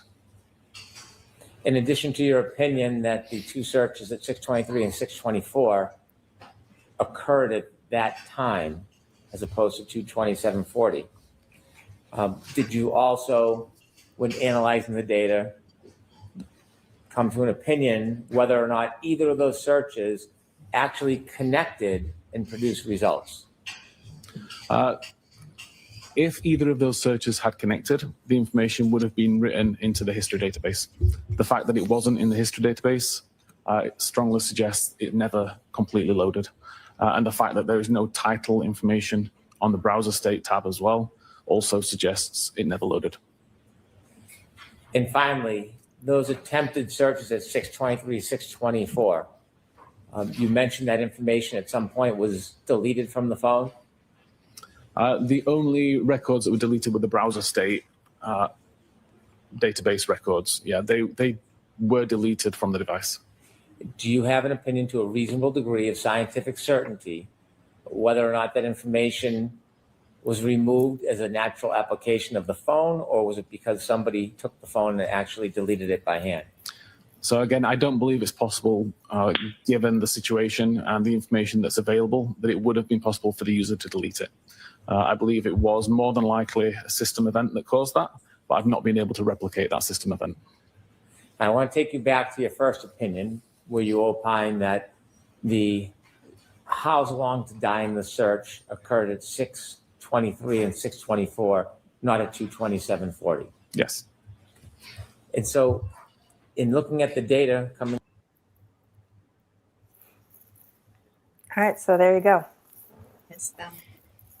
You know what's interesting in this clip is he demonstrates what critical thinking is. He said, I had this conclusion and I went back and I tested my own conclusion to make sure that I was correct by reviewing these different databases, by, you know, gathering all of this information. This is something that did not happen in the so-called journalisms that Right. Aidan Kearney was doing. Right. And that is what everyone should challenge themselves on when they see information like this.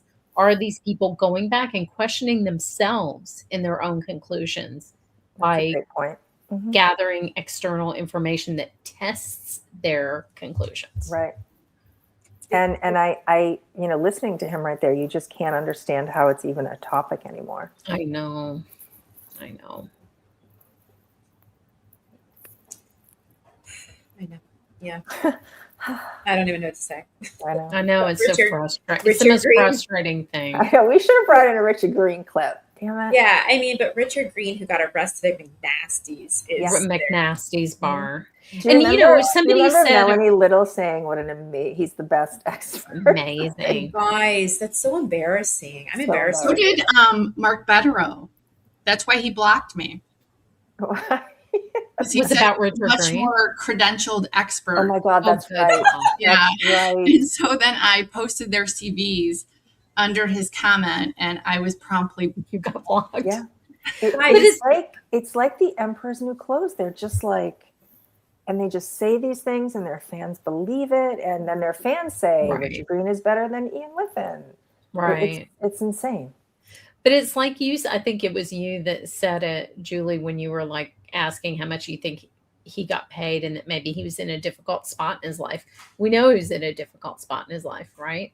Yeah. Because of what Sure. Jenny just said. Yeah. So we know, and what these, exploiting vulnerable people is a very profitable business. Well, if you guys have not read that police report, it's wild. Yeah, it is wild. Oh, we should pull it. We should show it one night. I mean, I know we should. We could put it in the community posts. And that's Yeah. not all on him. Like, Yeah. there's more that hasn't been there's put probably out. more. Yeah. Just because there's no reason to really at this point, and even before there wasn't. Like, to put this other information out. But yeah, I don't think he's very financially responsible. Yeah. No.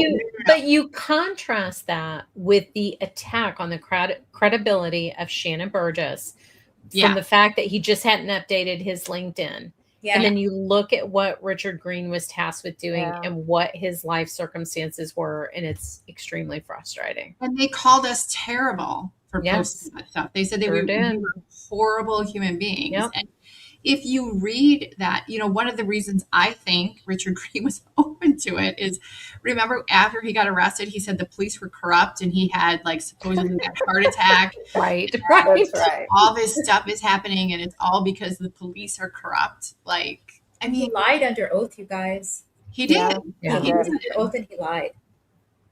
So, Yeah.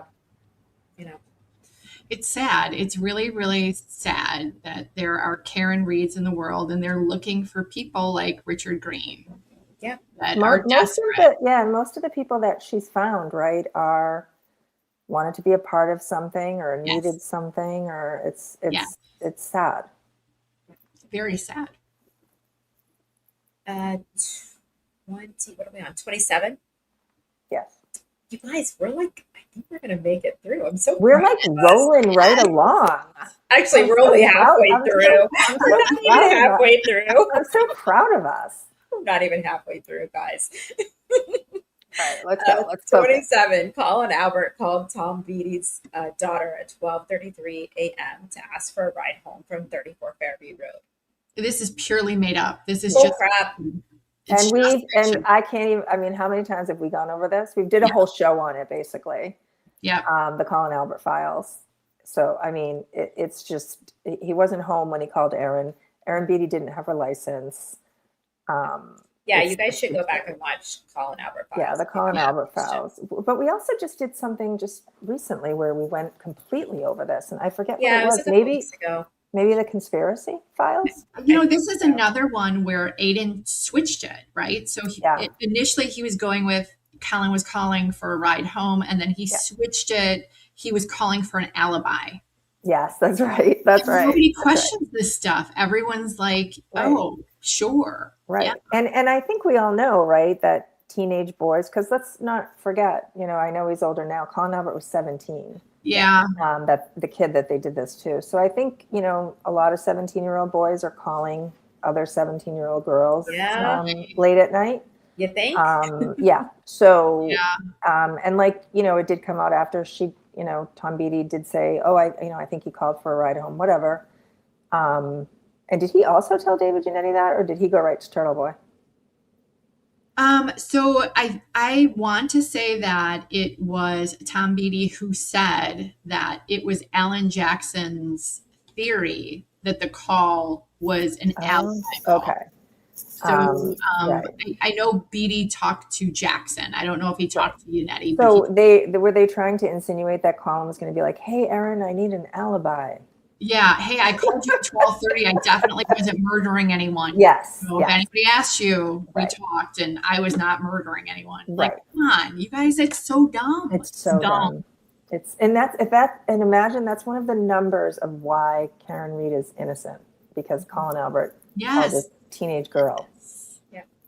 Yeah. So two teenagers, you know, they did talk, but you know what I mean? Like there were calls between teenagers in the middle of the night, and somehow that means Karen Reed was framed. Are you insane? Yeah. It's nuts. I mean, this one too. So 26, Jen McCabe called Tom Beattie 3 times between 5:30 a.m. and 6 a.m. despite having no reason to.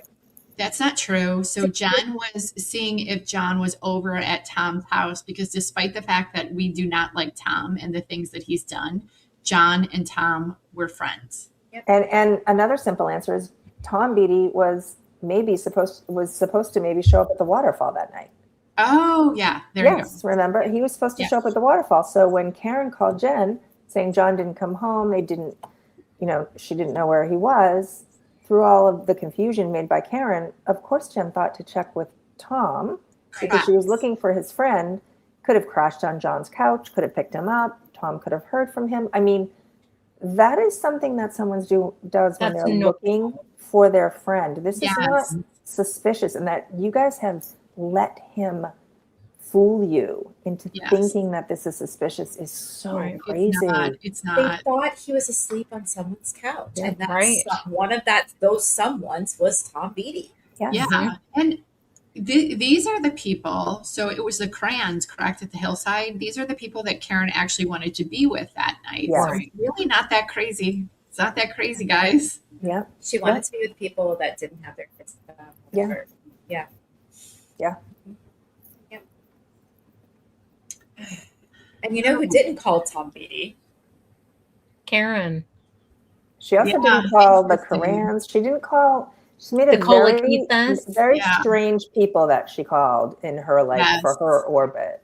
Yes. Yep. Yes.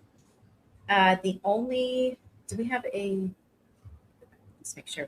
This is 25, right? Yes. No. Okay. We're good until 8. Yeah, this is such a lot. No, we're good until 11. Sorry. Yeah. Okay. Yeah. 25. The only evidence tying Karen Reed to the crime scene are pieces of her taillight that were found by the CERT team 12 hours after discovering O'Keefe's body.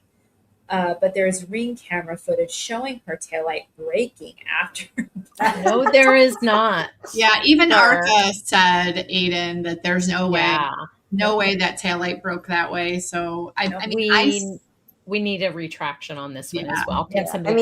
You're Free Karen Reed's heroes, Arca, like the end all be all, like Arca. You guys are obsessed with them. Yep. They said her taillight did not break that way. And again, I keep saying this, but I'm going to say it again. They based that opinion on speed only. Yes. They had not even taken into consideration whether her vehicle could bypass John's bumper. Right. Hit his tail light. You know what I mean? And all you have to do is go back and watch. We did a taillight show. Ken did a taillight show with us last week. They don't line up. They don't match. Judd Nelson, Judd Welcher. Judd Welcher. He did all of the scientific testing with it. It would not have, even if she did bang into him, her taillight wouldn't have hit his car. Nope.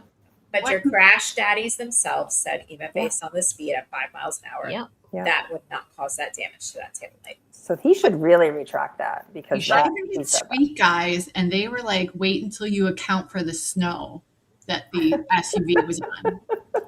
then it's game over. It's always game over. Okay. They're still waiting for the feds to show up. Yeah. Right. Yeah, they're waiting for Kevin Reddington to change his whole defense, and he's going to blame Patrick Clancy. You guys are all crazy. Freaking Yeah. cannot with that. They really think that Kevin Reddington's going to do that and call Patrick Clancy Stop it. up. Yes. And then he's going to be led away in chains. I mean, Stop. that is the It's most the feds all insane over thing. again. Yep. Y'all are insane. You understand God. they can't even recall him, right? Because I he's feel already been so. released. I feel so Right. bad for that family. know. What they're gonna put them through. He needs to sue. He needs to sue. It's Oh, ridiculous. yeah. It's More and more people, I just hope, Yeah. start suing these people. I think people have to start suing, and Yeah. and the hammer Yeah. has to come down hard, because Yep. people need to understand you are responsible for the things that you say on social media. Well, and it's happening. We're seeing it happening, right? With TikTokers, with, various I think it's personalities, they're getting sued. But who was that? Lisa Rinna, is that her name? Lisa. Oh my Yes. God. Remember That's I that's mean- who we should be going after. Go right? for her. Correct. She has money. You know she has money. Go for her. Exactly. Yeah. And they need to come down, and they need to come down hard on those people. Yep. And maybe people will be responsible for what they Yeah. say. Like, Yeah. And these platforms that platform this shit, Yeah. right? You're platforming a That's TikToker the who thing. accused a university professor of murdering the kids in Idaho. Yep. The platform needs to pay. Yes. Yeah. Yeah. And you're paying them. You're not just hosting them. You're not just showing their videos. You're paying them for this yes, stuff. you And are. promoting them in the algorithm. Yes. You're Yes. feeding it back into the machine so that more people see it. You need to pay. And here I am sitting on a platform that does that. So, No, I You know. know, I've it is had, amazing. there's been a lot of people that have said that those are the people that yes. who Those people are the should be going deepest after. pockets. Yeah. Yes. I That's mean, the we're thing, living I in a world where words can destroy your life. Words on the internet can destroy your life forever. It is as bad as, taking a bat and saying, I'm going to hit you with the bat. When you do that to someone, it's out there forever. Yeah. And Right. so It's when someone, worse, Julie. It's worse. You heal from a bat hitting you. Yeah, you're right. you don't, Good you, point. right. You're You right. will Never live with do. this You're right. forever. You will never heal. Yeah, that's so It's sad. not just words. I mean, there's a destruction that happens there. And Well, then it's there's these Looney Tunes that just follow it. I saw pictures Mhm. of Patrick Clancy and his wife, and Yeah. they're posting them on TMZ and Fox News, and this woman who's just having a glass of wine and she's it's just, this is the norm now, that y'all think you just go out and you see someone and you just get your phone out and then you send it to God knows who. Exactly. And just no Yeah. thought in the world about what you're doing to those people. Like, what are you, like, that means 3 children died. Well, and What are you Becky doing? Becky Patty said it the best. She said, what these people are doing is causing generational harm to my family, because the nieces and nephews that Lydia and Abby never met will get on the internet one day and they'll see these terrible photographs and these awful things that accuse her family members of murder. And for generations, they have harmed this family.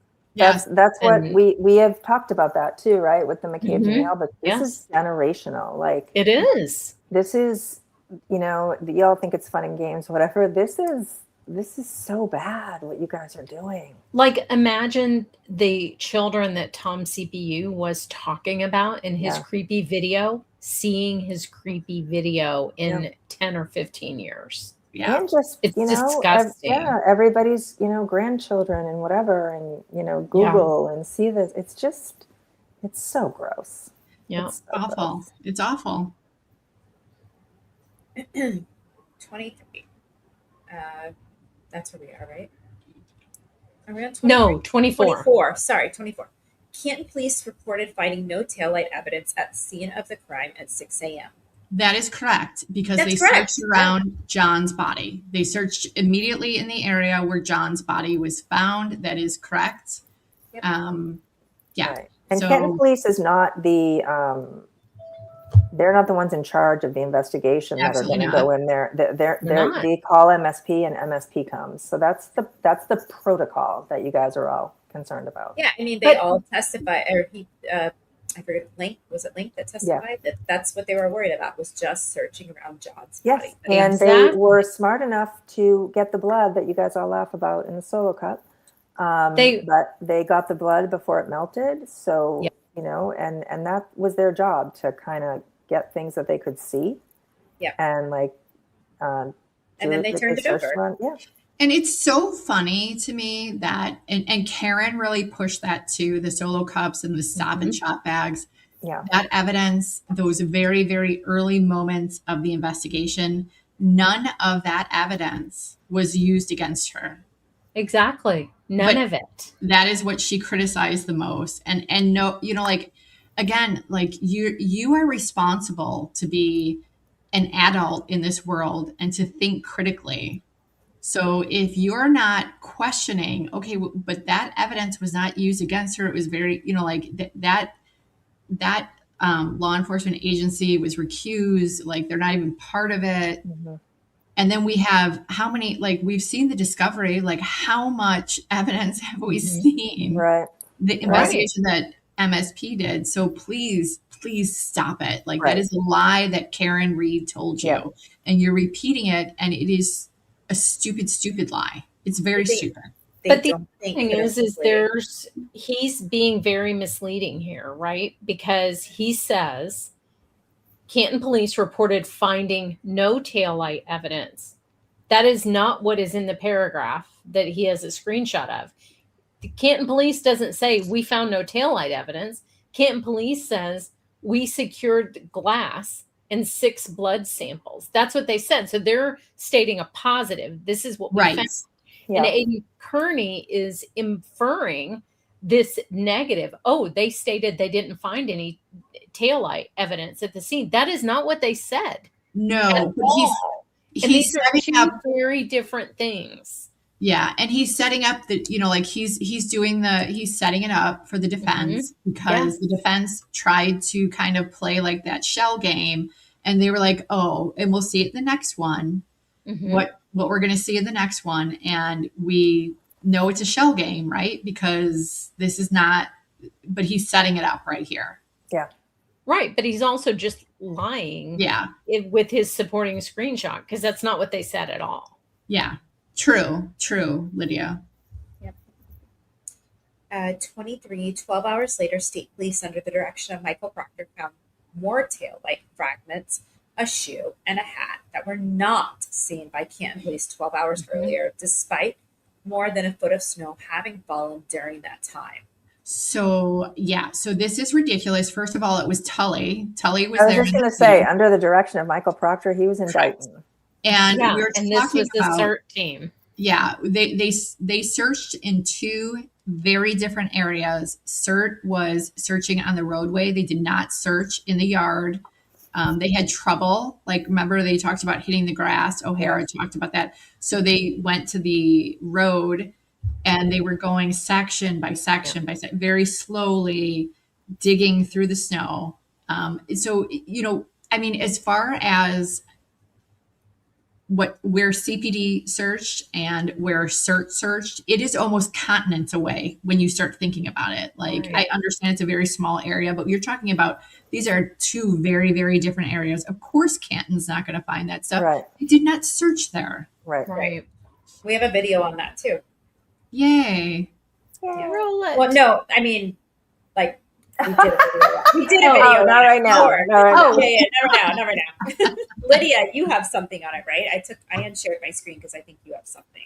I do. Yeah. So I wanted to, a lot of people were saying, making comments, and this might be in a later one, about how Berkowitz found a taillight piece later, and how, you know, they didn't find the taillight pieces at the scene. And I have a photo that's been shared a bunch of times on X. The username is Christina, and she lives there, and she's posted this photo from this particular time just to show you how much snow there was and why it is. completely logical that the police chief would say you have to keep driving by this scene because as this snow melts, more things are going to be revealed at the scene. Whereas if you just go digging in here, you may or may not find things that are in this type of snowbank.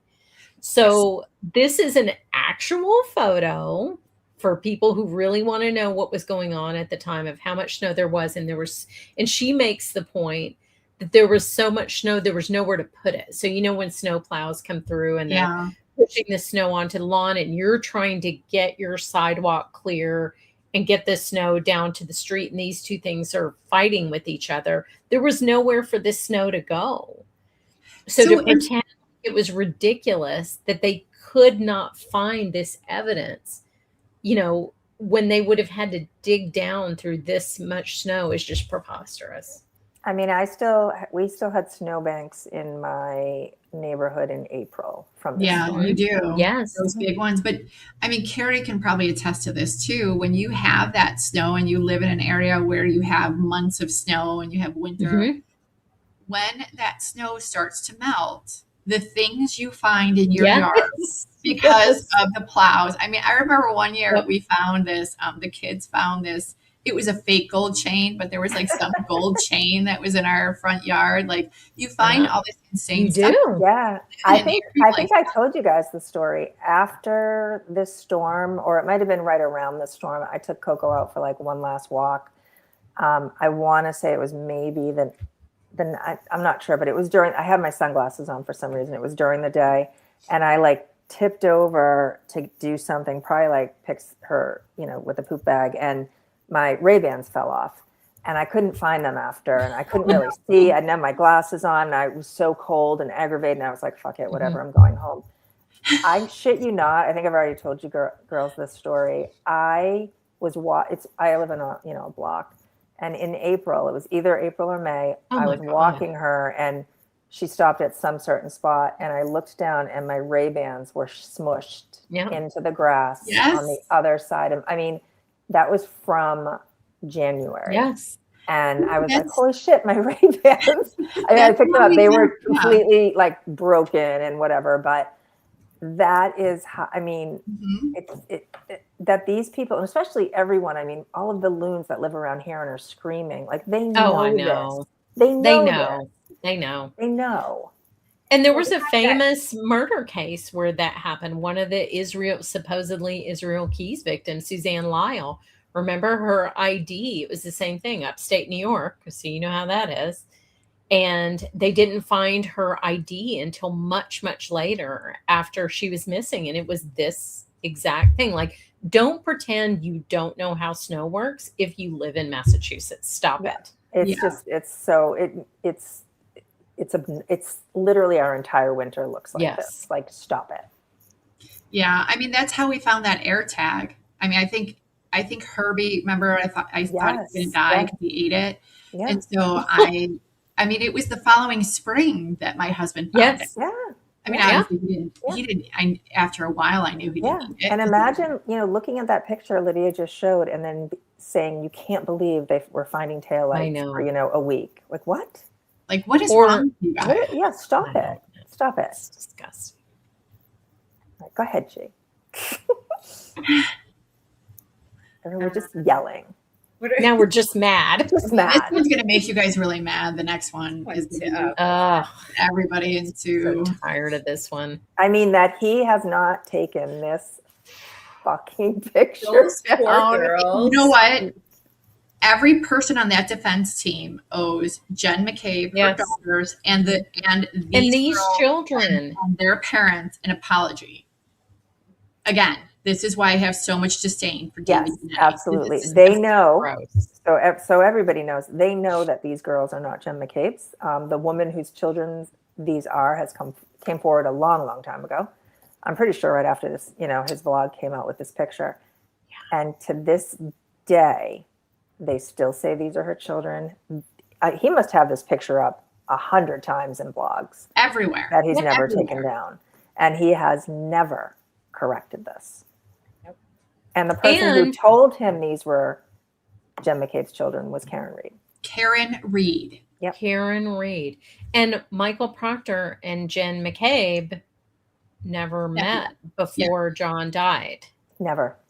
So what is going on? Yep. Why are you people still falling for this? It was debunked. Brian Albert, Nicole Albert, Jen McCabe, Matt McCabe, Sarah Levinson, Julie Nagel, Brian Higgins. They did not know Michael Proctor. Nope.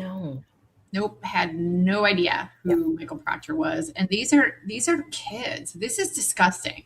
This is It really disgusting. is. Imagine if those are your children and you see this picture. And it's splashed everywhere. Oh my gosh. I'd be going after him. Awful. I'd be going after him. Sorry. I know. It's really bad. Corn Dead asks who found the photo. This is from Karen Reed. Karen Reed was surfing Facebook and making assumptions. And I'm pretty sure it's like, it might be his family members or friends or something. And it was on, someone's social media page. Yeah. And So she Karen sent it grabbed to, and said those were Jen's children. And she's like, that one looks like Jen. She needed this connection. She had to have this connection to make the conspiracy work. Yeah. And so I will tell you guys, when you go through that extraction, Aidan Kearney had covered the children's photos. And then when Adam Lally filed that motion and said those are not Jen McCabe's children, Aidan Kearney sends David Yannetti a text message and says, hey, I need to talk to you about this picture that they're saying isn't Jen McCabe's children. And then that night he goes live, he unredacts the photo, and I don't know what David Yannetti told him. So what did he say when he went live? Did he double down? He unredacted the photo, and he said, these are Jen McCabe's children. And this is you are disgusting people. You are making me do this to children. After he talked to Yannetti? Remember that. Yes. After he talked to David Yannetti? After he talked to David Yannetti. He's like, I can't believe you're making me do this. I'm not kidding. I am not kidding. So again, like, when you wonder why I have so much disdain for this man, this is disgusting. It's so disgusting. Wait a minute. So in the extraction, he sends a message. I need to talk to you about this picture because that's when everyone was saying these words. And David Yannetti says, you can call me XYZ. Okay. And then that night is when he went on and did that? Correct. 100%. Now that you say that about they're making me do this. We all remember that clip. I remember that now. Yeah. Correct. I remember that message. This is so egregious. It I don't know how David Yannetti has not been held accountable for everything that he's done. Again, like you know what? I don't just hate people out of nowhere. And I don't just hate, I don't hate anyone, but there is a level of disdain that I have for that man. And it's because of what I've seen. And this is disgusting. These are babies. These are little girls. And he took the word of his client who is accused of a very heinous crime. And he's like, okay, Karen, whatever you say. And then this happens. Like, I can't. Wow. He's a terrible man. Terrible. Yeah, you're right, Tuesday. That's what an abusive person does. You made me hurt people. That's what Karen did too, was blame John for what happened. This is a pattern. Wow. I didn't know that. That was a rough one. Scroll on, G. Alarm.com footage from Karen Reed's parents' house at 4:12 p.m. shows Proctor lied about having towed the car at 5:30 p.m., giving him 1 hour and 18 minutes alone with her car. Taillight fragments were found on top of over a foot of snow at 34 Fairview Road at 5:45 p.m. On top of? Is that what he's saying? He did say that. And so also it was August of 2023, her parents and her brother also told Ted Daniels that it was on top of the snow. So this is a different, yes. So that was in Discovery that they released. And in that interview, you don't get to see all of it, obviously, what Ted Daniels put out. But when you read that interview, Janet and Bill Reed and Nathan Reed individually each told Ted Daniel that the taillight was found on top of the snow. Yep. So that's coming from, it's got to be Karen, right? It's got to be Karen. All these people do this, right? Look at this last one. Proctor knew that a CERT team would be there by then and needed to establish an alibi showing that he could not have planted taillight fragments. Yeah. And so, I mean, we've got to acknowledge the fact that Proctor got the time wrong. Like he did. Yeah. That's it. Yeah. I mean, no other way around it. The time. So he wrote the wrong time. He wrote the wrong time. But we also, I mean, he wrote the wrong time, and we know he did that because we have everything else on camera, right? I mean, we have it on camera. We have the timestamp from the Reed's ring phone. We have the timestamps at the Sallyport. We have, you know, everything. So it was a mistake on his part. And I mean, mistakes are made all the time in cases in writing things. But I mean, so yeah, and I mean, you're saying that he was trying to do this to establish an alibi. You're saying that this detective that has investigated other murders and things like that would have had no clue that that car might have been on video surveillance somewhere along the way, right? And I mean, he certainly knows that the time. Yeah, and he knows the Sallyport is, you know, on video is also timestamped. Right. But you know what the funniest part about this thing is once again the ghost of Gretchen Voss comes back to haunt David Yannetti, because even David Yannetti admits that if this is false, what Aidan is saying here, that his client is guilty. And he tells Gretchen Voss that. Right. He says, if he didn't alter that time, she's guilty, because they allegedly find pieces of the taillight at a certain time. So David Yannetti convicts Karen Reed by proving that Aidan is wrong in point number 21. Julie, have you asked David about that yet? I need to. I'm going to call him. He hasn't blocked me. He blocked Julie, but he hasn't blocked me. No, I'm not. Julie needs to ask. She needs to ask him about that. But the Can we text him tonight and find out? I mean, I guess I could, but no, we won't be doing that. We should. But imagine, hey, this is Julie. I would like to get the first interview where he admits that his client is guilty based on just this. Well, on the, you know, I mean, based on what he said with the timeline, she's guilty. She's guilty. But the other part of this, believe David Yannetti. Yes, believe David. The other part of this is Karen.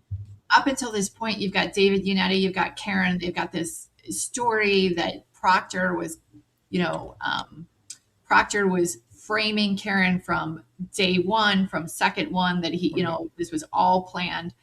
When you read Voss's interview, that first interview, this is the moment that Karen says that she realized that Proctor was the quote unquote conductor. Yes. Frame. So it's very interesting how Karen vacillates, because up until that point, apparently Karen thought it was Yuri that was framing her. Whew, Yuri skated out of that. Yeah. Lucky guy. The other thing I was going to add, I cannot remember who she was texting, but so they go off on this error that he made, right? Yeah. With the time, but none of them address Karen Reed texting somebody saying they found John at 5:30 a.m. Right. Who was she texting? Who did she text? I can't remember. Who was? Was it Lori Sullivan that yes. I think it was Laura. Yes. Yeah, that they found him at 5:30. Yeah. That was just an error on her part. But It's the same. this was intentional. Thing. Yep. But none of them. Or Jen McCabe saying 12:45 instead of 12:25. Yeah, I mean, they hold them to the the dot above the I. Yeah. But Karen Reed, they will never, and that absolutely could have been an error on her part. I'm not going to say it wasn't. Right. But why aren't you questioning it like you're questioning everybody else? Yeah. Yeah. Because it could have been. She could have meant 6:30. I mean, Sure. of course, just like he wrote 5:30, But she also could have meant 5:30. she sure could have. Yeah, you're right. There's never, just like the interviews we already talked about, right? That they interviewed her at her house with her parents, but that's okay. You know, it's always okay when it's her. 20.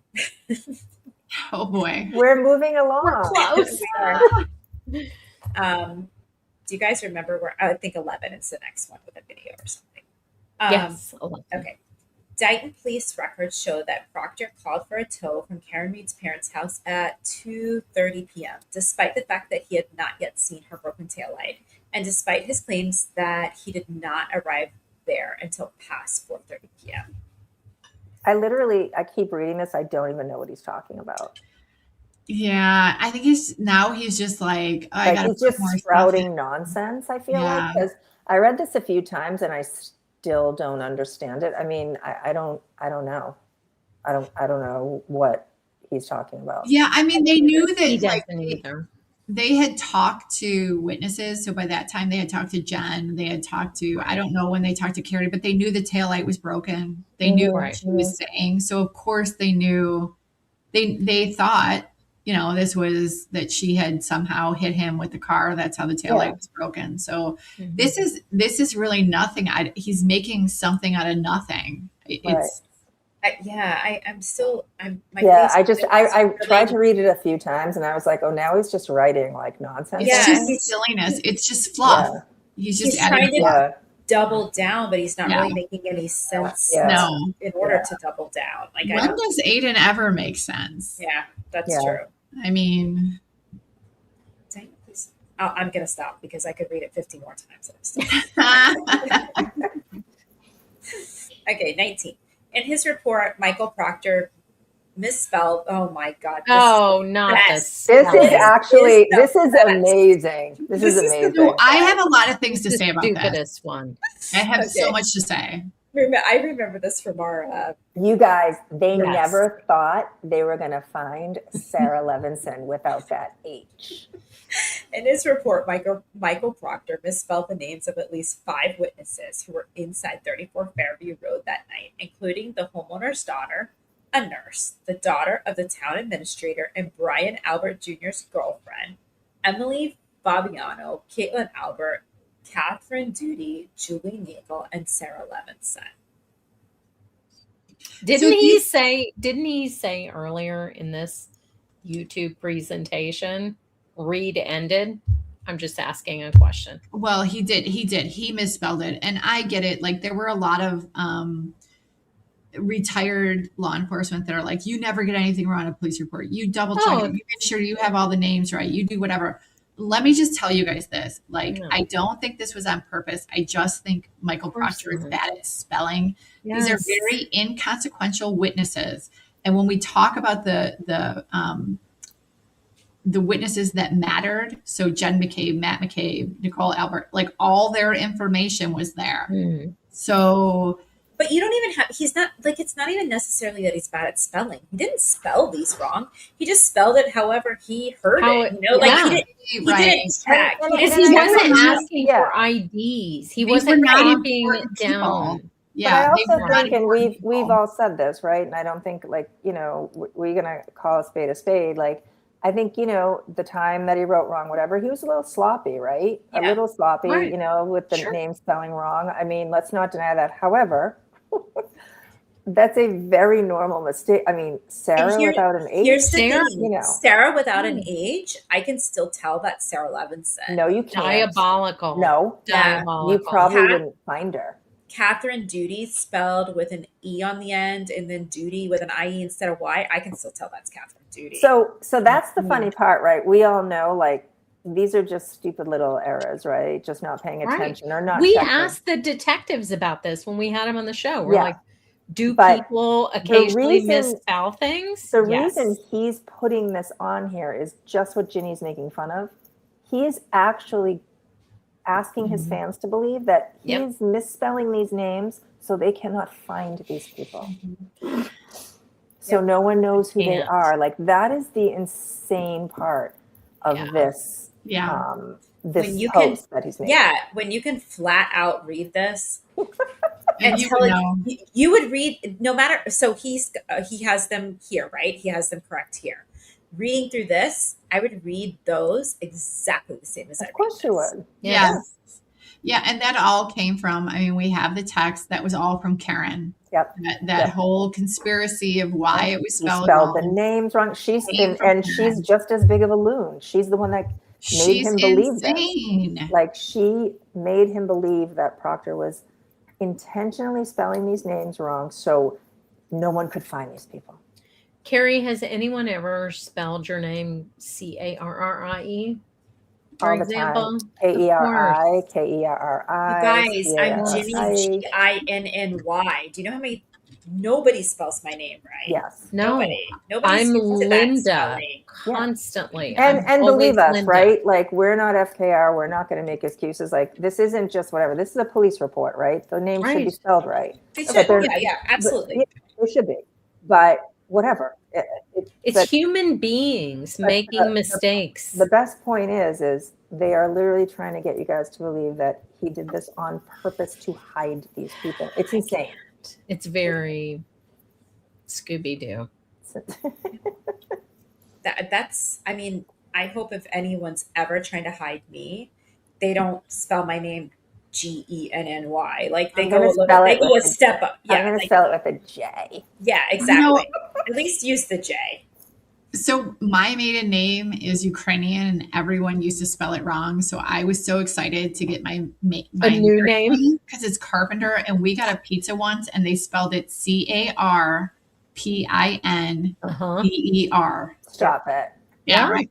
But I mean, come on, like, nobody would figure out that it was Julie Carpenter. No, they would not. Carpenter. You would never get your pizza. Right. My maiden name is German, and I was so happy to get the simple last name that I have now, because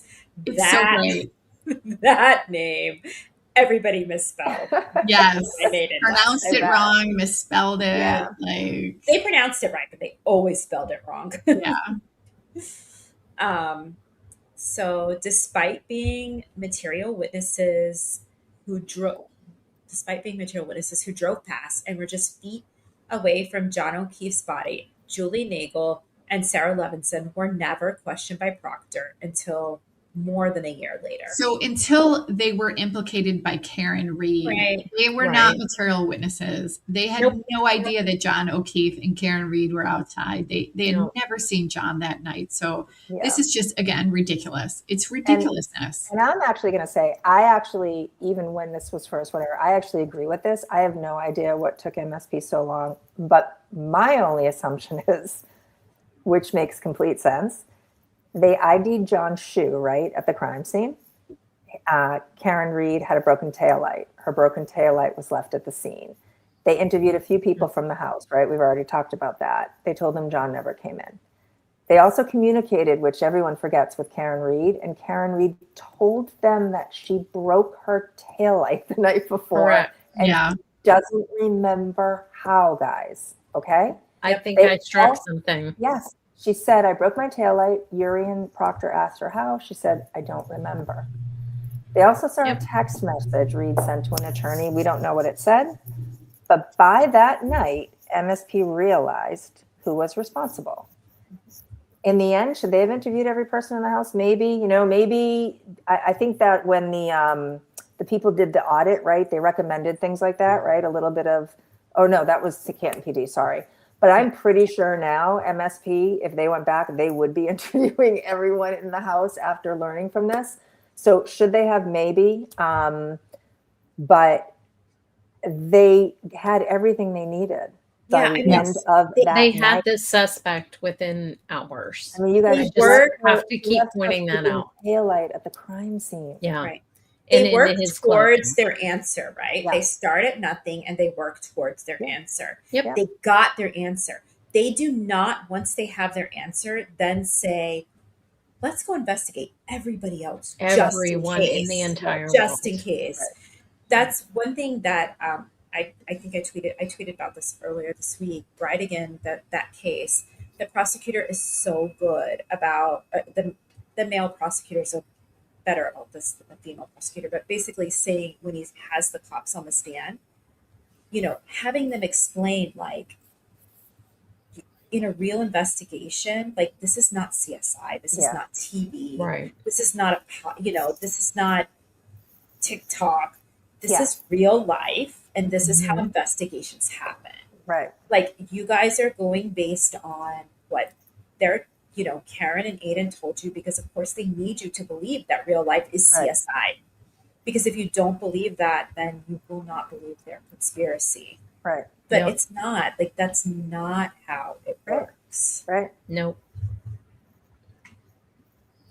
And it basically comes down to, I mean, we say it all the time, though MSP had everything they needed by 11 o'clock that night. I mean, this is one of the cases where there's the most evidence I've ever seen. Yeah. And Free Karen Reed would scream if they heard that and call us all insane and whatever. But I don't know what more you would need than the person telling the police that she broke her taillight the night before. She doesn't know how she did it, that her taillight's at the crime scene, that she told the EMTs there that she hit him. Like, what more did MSP need that night? And they also saw a text message that we don't know what it said. To an attorney, not one of her attorneys, a different attorney. Yeah, I mean, they go off about how fast they had their suspect, but that's that's also how it works sometimes. I mean, when you have someone saying, "I don't know how to hit my taillight. I hit him. I hit him. I hit him," and her taillight's at the scene. Yeah. What other conclusion? I mean, it's that bananas. is how fast it goes sometimes. Other times, no, but sometimes, yes. This wasn't a mystery. No, it was not. 17. Police Chief Ken Berkowitz magically found taillight fragments from a moving vehicle on February 4th outside of 34 Fairview, a week after Reed allegedly struck O'Keefe with a car. On February 1st, he contacted a reporter and asked him to remove a tweet with factual information that O'Keefe's body was found on the lawn of a Boston police sergeant because Sergeant Brian Albert was a pillar in the community. I'm assuming he's calling himself the reporter. No. So it's another reporter, and we can put this in two kind of. I think we need to separate in two things. Like, as far as Chief Berkowitz finding the taillight, again, we talked about the snow melting. We talked about how they were collecting evidence there. I do really think that he was driving by. He probably was looking to see if anything was there. Well, they were actually told. MSP was told, which I mean, CPD and all them were told to. If you're driving by, there's going to be more. They were expecting to find more evidence because of this. We had 2 feet of snow, guys. Right? It's a crime scene. The snow is going to melt. Like, of course. I mean, Lydia just showed you that picture. If anyone notices anything, they anticipated finding more things. Chief Berkowitz has an outstanding reputation as the chief of police of Canton. I'm sure they tried and they couldn't find anything on this guy, right? That they, could go after him for. He is he is known as such a just honorable, great man. So like Julie said, he was driving by. He lives in Canton. Right. And what they did to him too, and he ended up getting sick and, he, passed away. It's just, they slaughtered that guy over and over again. It was disgusting. And the messages in the extraction about him from some of these local people, like people whose names we know, are nasty. Yeah. Like wishing death on him, literally. Terrible. Yeah, it's horrible. And the tweet thing, which Julie was just talking about, I don't know who it was to. Do you know who it was to, Julie? I don't know that he's ever said the reporter. I mean, the message. Yeah. Oh, yeah. I don't know who this was to. Yeah. I can't speak for Berkowitz as to why he asked that. He's not. Well, so it wasn't fact. So does it say in that number factual information? No, there's nothing. It was just, can you call me? No. Aidan. in 17. Yeah. Like, does it say it says about the tweet that it was factual? It says remove a tweet with factual information that Yes. O'Keefe's body was found on the lawn. Okay. So I believe what was happening, and I think I remember back then, is all the news was reporting that John O'Keefe attended an after party at a Boston police officer's home. And that is incorrect information.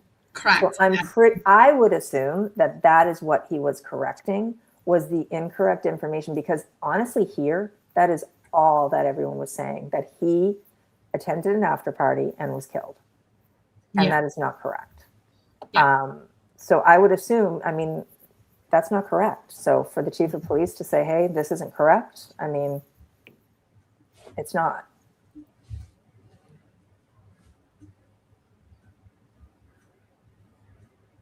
Yeah, So let's go on to 16. Okay. This one is hysterical. It says, despite a night of drinking, Ann McCabe's Apple Health data shows she was moving around until 4:53 a.m. when she finally received a call from Karen Reed. What is it? I think someone added this up once, and it's like, so there's 6 steps, 22 steps, 24 steps. So I think we can all agree ready that for bed. Jen probably got up to go pee. Right. And then probably walked back to her bed. Yes. Yeah. Maybe washed her face. That's not a lot of steps, you guys. 50-something steps is not a lot. No. So she was in bed on her phone, probably had to go to the washroom or whatever. We've talked about this before. Remember, we were talking about like how many steps it would register for us, like how many times like we go back and forth from like whatever. Like I took 50 steps to go pee pee. That's why I turned off my camera. You're a killer. Murder. But yeah, I mean, the only person who has ever said that Jen McCabe was up pacing all night is Aidan Kearney. Mm-hmm. And Alan Jackson. Alan Jackson said it in court. Yeah. Yep. Oh, I have to reshare my screen. I mean, I think when you first wake up in the morning, I probably take 100 and something steps. Right? Yeah. And I have, like, if you have an open floor plan house, don't you find yourself kind of walking in a circle unnecessarily? All day long. God, can you imagine? We would be in prison forever. Yeah. So you guys are at 16 without me. I'm assuming that's what this was. Okay. 15. Ryan Nagel told police that Karen Reed was alone in her car after arriving at 34 Fairview Road seconds before she did. He did not see John O'Keefe's body in or around the car, nor did he hear any signs of a struggle. Her car was facing south. So this is what I'm going to say about this. He said the dome light was on. Mm-hmm. So I don't know where John was. I really don't know. He didn't see him. Not seeing him does not mean he was there. If the dome light wasn't there. Right. He wasn't there. I'm sorry. Excuse me. He could have been like on the side of the car. We really don't know. But the fact that Ryan didn't see him proves nothing. It proves absolutely nothing. I mean, couldn't he, if the dome light was on, couldn't he have just got out of the car? Gotten out. Exactly. That's probably, For a long time, I thought like maybe he had gotten out to go to the washroom by the trees. I mean, we can make up a lot of stuff. Yeah. But that does not mean, just because Ryan didn't see him, does not mean, it doesn't prove anything. Well, and the absence of evidence is an evidence of absence thing. Yeah. I mean, the dome light being on is a pretty big deal, right? Because it means the door was open. The door was open. And maybe they were arguing with each other with the door open. Yeah. And I mean, or it could be as simple as he was sitting in the passenger seat bent over, or he had just gotten out and he was like in an area where, Ryan Nagel couldn't see him. I mean, think about how quickly Ryan Nagel would have driven by. And it happens fairly quickly after Ryan left, right? Yes, it really does. I mean, this is not, it actually, it goes more in with the Commonwealth theory Can we just, the door was open and he was getting out of that car. That's why Ryan didn't see him, because it happens fairly quickly after Ryan left. Can we just address this really quickly? Jen's watch went upstairs to bed without her phone. Only the watch went upstairs. The phone stayed down. There is absolutely no What are you way talking about? There's no way you would know this because the watch syncs to the phone. The phone, right? There's absolutely no way you could know this. This And is made up conjecture. I mean, what do you think that Matt did with the phone while it was downstairs? Did you go to the standout He was today? Googling. Did you go to the Plymouth courthouse today? I bet you did. Show me 1 ounce of evidence that I want the evidence showing. I'm just that the watch actually went so upset that you would watch this whole show and then post this comment. Like, Yeah. I don't even know what to say. I'm going to make up an entire AI movie about what Matt was doing with the phone while Jen had the watch. I can tell you that Matt was, He was probably eating sound his asleep. freaking Yeah, I was just going to say. Yes, he had Cheez-Its and he was happy. I Very think happy. Jen actually testified that he had cheese when he got home. It was cheese. It wasn't Cheez-Its because he was doing low carb. It was actual cheese. It was So I not- can guarantee you that he ate his cheese and he went up to bed. And You guys, that man is a cheese fiend. He was having great Apparently. cheese. I'm Apparently. so sad that somebody posted that after this. And I don't even know what to say. absolutely zero. Show me the evidence. You have none. You have none. I promise you, guarantee you, you have none. And also, if the phone was downstairs and the watch was upstairs, what exactly is your point? Did you guys ever chastise the tow truck driver who said the taillight was only cracked and not broken? When did the tow truck driver What are you testify? talking about? What are you talking about? Here we go. You're just now we're literally on to like making up- 53. You can't do this. Like, this is stop it. just what we're talking about. Do you think Alan Jackson wouldn't have called the tow truck driver? Right. I mean, this is just nonsense. And I think this is what we've dealt with for the past 3 years. People with just. Are you guys deleting things nothing she's based saying? in Because I wanted to post them, but now they're gone. What? She just wrote Matt Googled how long No, to here die it in is. the cold. Here it is right here. Oh, okay, Kay. Oh, all right. Okay, that makes a lot of sense there. What you're saying right there, Yeah. that makes a lot of sense. This is so Sure. sad. This is why this has happened. You That's, guys, again, this is why zero proof, zero evidence, zero evidence, and you cannot. This is not how cases work. We just showed you that no one Googled how long to die in the cold at 2:27 in the morning. Like, the best digital forensic analyst in the world showed you why it happened. He actually demonstrated it in the second trial. Like, what are you doing? The FBI that Karen Reed called in on her own case said that Jen McCabe, okay, they didn't investigate Matt McCabe Googling it, but nobody Googled it. Nobody Googled it at 2:27. That's just sad. FBI That's said sad. Anyway, we've got 17 minutes to Moving do. on. We don't have time for this. 14 more. Sorry, Take we're on it- a tight timeline. Sorry. Investigative historian. We've Take it got up with things to do. Aiden. Take it up with Aiden. See if he'll add it. I Talk to Aiden. promise you he won't, because he's got a lawsuit against him right now. How do we get that off? Okay. Bye. I got it off. Bye. All right, let's go. Okay. Let's go. 14. Let's roll. Both Jen and Matt McCabe claimed that they saw Karen Reed drive south on Fairview Road, which means that she never did a 3-point turn. No, that's not what that means. They both saw the car move up.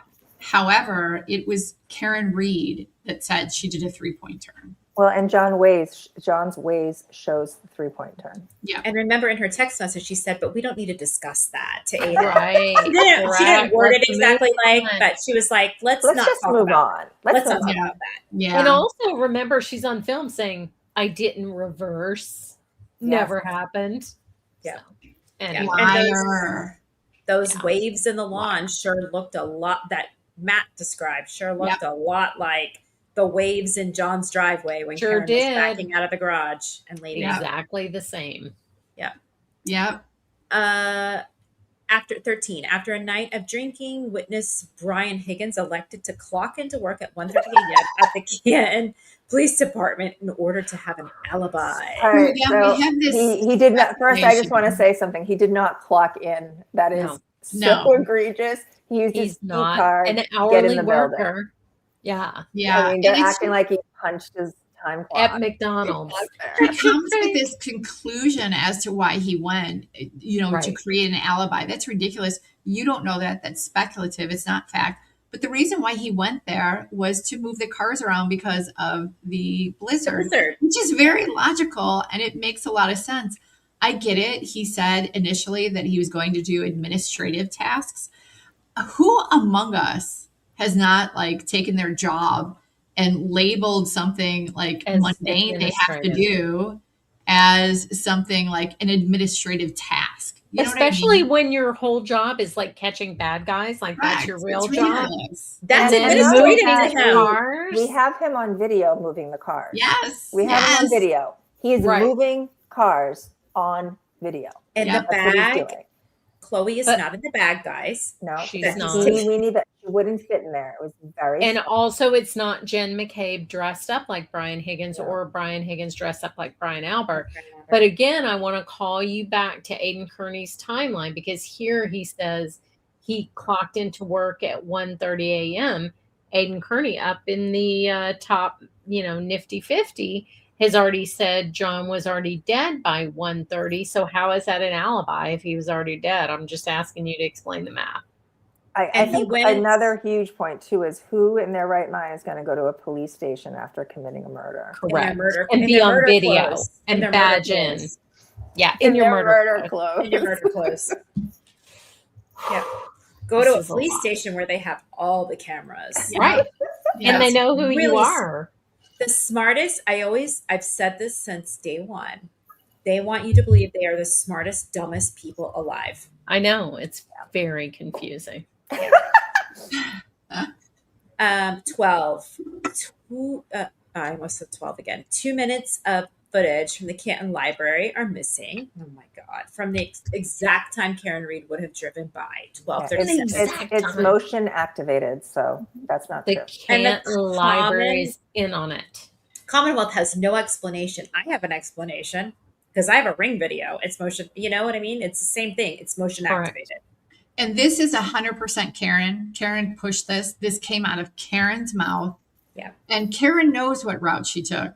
And she knows she didn't go by the library. And I mean, it's absolutely ridiculous. Karen She is really still talking about this in Facebook. She I is. can't remember what year it was. It was either, I think it was 2025, still talking about missing library I know footage. it's so not missing, easy. sister. But It's Jen, not. why wouldn't you continue to talk about all these things when you have someone like the comments we just Gullible. put up?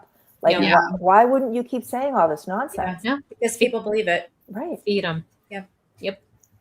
How in the year of our Lord 2026 do people not understand motion activated cameras? They don't know how snow works, Jenny. So Yeah, that's true. I don't know what you want me to say. Okay, and this is where we have the video, right? Am Oh, I- this is, I've got some stuff for number 9. We're on number yeah. 9? I think we have 11. 11, right? Hold on. 11. Yeah, Yeah. but I'm just checking because I think Oh, 11. Okay. Yeah, we have 11. We have something for 11 too.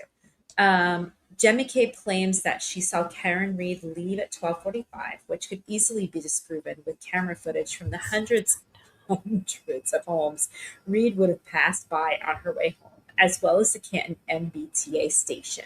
The police made no attempt to obtain any of this footage. Well, we know that's not true, right? Because they went to Ashley Bell's house looking Yep. for camera footage. She announced that to the Twitter world. Yep. I mean, I don't know what they did with the camera footage. They looked for some. I don't know what they did, but we know Karen got to John somehow, right? Because she didn't fly. Yeah. But for some reason, they couldn't get her on camera. Well, but she got home. So another thing I want to point out, I mean, if you guys are watching Bride Again, they talked about this. Yep. The police went around trying to get camera footage from people, and they did get some. If you're not familiar with Jack's Beach, it is a heavily populated area. There are homes everywhere. And they were not able to get much because cameras override, right? After a day or two or a week, whatever, they override other footage. A lot of people do not pay for the Ring subscription. Right. Or for the true. extra That's storage. The That's extra true. storage, right? Not just Ring. I say Ring because we have Ring, and I've done Yeah. both. I've paid for the storage. I've not paid for the storage. If you don't pay the extra monthly fee for them to store your videos, Then it's gone. all you have is live feeds, so you can't provide anything for cops or And for then anybody. some systems have an SD card. Not everybody has an SD card in it. So Yeah. That's So a good for that, point. common That's sense. that area, I am familiar with that area. You would think for as many homes are in that area, they would have a lot more footage than they do in that case. They don't because of that. That's interesting. Yep. Yeah, that's interesting. They I mean, you specifically think about it address- when you watch a lot of cases, right? You don't see, even when they're following, and I mean, a lot of the cases have people following, right? Like Murdaugh, the one that Jared's case, you know, they're watching people's routes, and you don't often see, now that you say that, a lot of other people's Ring footage. Yeah, and this is the other thing too. So our house, I can speak to this specifically. Our house sits 100 feet back from the road. Cars, we don't live in a community where there's a ton of homes, but still, any car going by on the road, like passing our house, does not trigger our cameras because we sit too far back. Like our cameras, it's a 30 feet, maybe some have 50 feet. I don't know, but there's not the range they have is not that, you know, that far. And this is a tiny town. Canton was a tiny town when this happened, a town where you leave your car doors unlocked so that somebody can come put donuts in them on your birthday. They don't have like extensive surveillance because they didn't need it before Free Karen Reed. So that's the other thing. There was one camera on that street. So there was that one case in New York. It was that lady, and I can't remember her name, and I feel so bad because she was a victim. But remember, he was dragging her in like a bag, like a hockey bag, and they had the Ring. Like the houses were very close together, so they had Ring footage, and they were trying to ID the guy, and he's dragging the bag. Do you know what I'm talking about? I don't. She was beautiful. She was an immigrant. She married a guy in New York. He was off on a college visit trip with his son, and the other son was upstairs playing video games. Oh, that sounds familiar. I cannot remember her name, but they had, but again, like it depends on the area that you're in. How your neighbors have their cameras set up. Yeah. There's no guarantee there's going to be Ring footage. No. I mean, that's a ridiculous notion that there should always be Ring footage. That is not a guarantee. Yeah. Right. Agree. No, you live in a fantasy land if you think that Yeah. you're going to get, you know, footage of everything. I mean, you know, again, just going back to that, just because that's fresh on my mind, the only reason they have the footage of the shots going off in Bride Again is because the homeowner happened to be walking in his driveway right around that same time, and he triggered his cameras. So the shots that were actually too far out of range, like his cameras would have never been triggered. No way. Yeah, he was in his driveway. Yeah. If he hadn't been outside, it would have never picked up those shots. Yep. Wow. He just And they got, that was a huge piece of evidence, and it was just accidental. Yeah, because they actually that's got like the guy really running interesting away because from the I scene. definitely was always like, why the hell didn't they go and get more Ring footage, like whatever? So maybe they did. I mean, they obviously tried, right? Because we know they went to Ashley Bell's house. Yeah. So we know I'm they went to other people's houses. Obviously. Carrie, I'm telling you, if you knew this area, you would think they would have had so much more footage in Bride So Again. that's really interesting. That's interesting. Yeah, it's very dense. That woman's name was Orsolia Gal. I don't know that. Gaal. It was a 2022 case.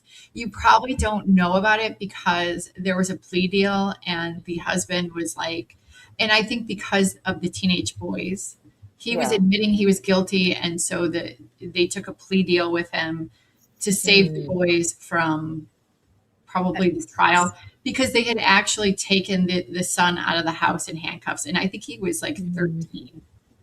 Like it was bad, and people were speculating that he had killed his mother. Like the whole thing was bad. So I think the dad probably did that to save the family from going through a trial. But yeah, if you look it up, I can send it to you. The guy's name, I think, was his last name was Bonalla.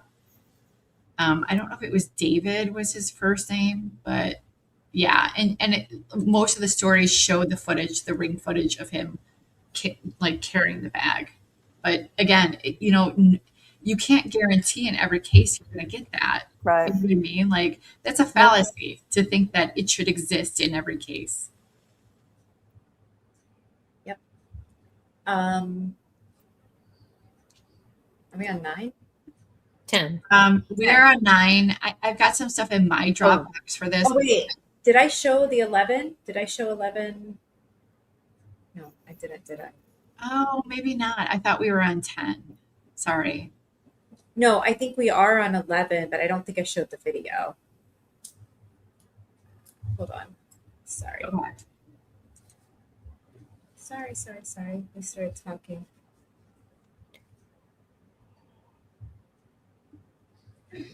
Everywhere. And I'm telling you, when eventually the bad guys are indicted for this, and like this is going to be one of the biggest stories in the country. It will be much bigger than it is now, much bigger. And we will have our day. We will have our day in the sunlight, folks. And I will be on Dateline. And I will be happy. And then we go on Joe Rogan and we start all types of shit. And Turtle takes over. I'm telling you, folks, it's inevitable. If you like, oh, you're not gonna do that, Turtle. A year ago, did you think I'd be on Timcast? Do you think that would be happening? Did you think we'd be here right now? No. Stop it. Did. A lot of you people did. The haters didn't. So I'm telling you right now, it's only going to get bigger. It's only going to get bigger. And guess what? Oh, it's going to get bigger. Shit, motherfucker. So I big. work my ass off doing this. I work a lot of hours. Oh, it's just blogging. Blogging ain't easy, folks. There's a lot of work that goes into this. I show up. I go to court hearings. I take a lot of shit for this. And it's all worth it for stories like this. It's all worth it. I can't wait to see how this all plays out. And I'm going to feel such joy and such happiness for Karen Reed. And we're finally going to get to, hang out and meet her attorneys and all this shit.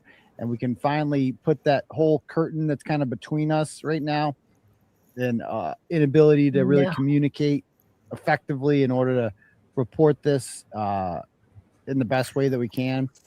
That we'll be able to lift that all up once this is over. I'm telling you. And she'll be on here. Karen Reed will be on the show. Mark my word. We will. Eventually. And when that happens, we might have 5,000 live viewers. We'll see. Maybe bigger. Who knows? Oh my God, I'm dying. Was that what this is all about? Self-promotion? Yes. No, but yes. Of course it's about self-promotion, you fucking simpleton. Of course this is about promoting the brand. Of course it is. What the fuck do you think I'm doing this for? He's so to be some small town newspaper? No, I'm doing this to become fucking big. I'm doing this to become rich and famous. Because that's the American dream, you fucking simpleton, is to become rich and famous and successful. Oopsie. And that's my fucking goal. Oh, Dillers will love that. Wow, it is so bad. That video is so. He's famous, but I wouldn't say he's rich, and I wouldn't say he's famous in the right way. In the defamation suit? Holy yikes. Oh, Jesus. And he admits it. He admits, I am going to say anything. I am going to do anything because I am going to be rich and famous. You guys, he said he was going to be on Joe Rogan. I just keep remembering him like completely spiraling, going, wait until Joe Rogan. No, he said Joe Rogan and Trump. Rogan.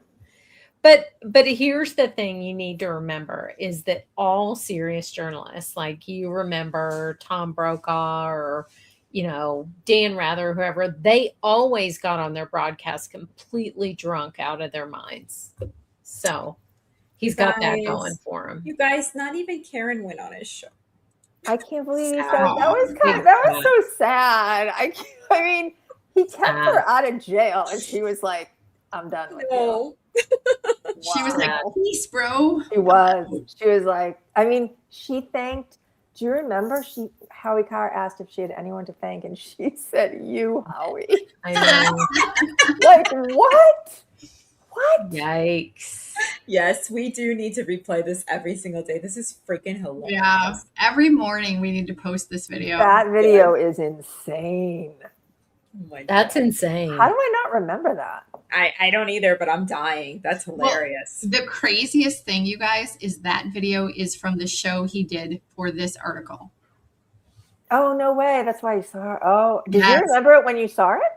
I did not remember it, but I went and watched this show, you know, because we were doing this blog, and he did that for this blog. This was the show that went with that blog. Wow. Unbelievable. He had high hopes. Unbelievable, but also very entertaining for us. He was really, really obsessed with Dateline, huh? He was. Oh, Yeah, he was. obsessed. Yeah, That was Dateline the was a big pinnacle one. back then. Yeah. Yeah, yeah. I mean, look at his text. He's like, I'm going to be on Yeah, Dateline. that's what I mean. He said it again And in Matt the same line Gutman as he said it in the same line as Joe Rogan.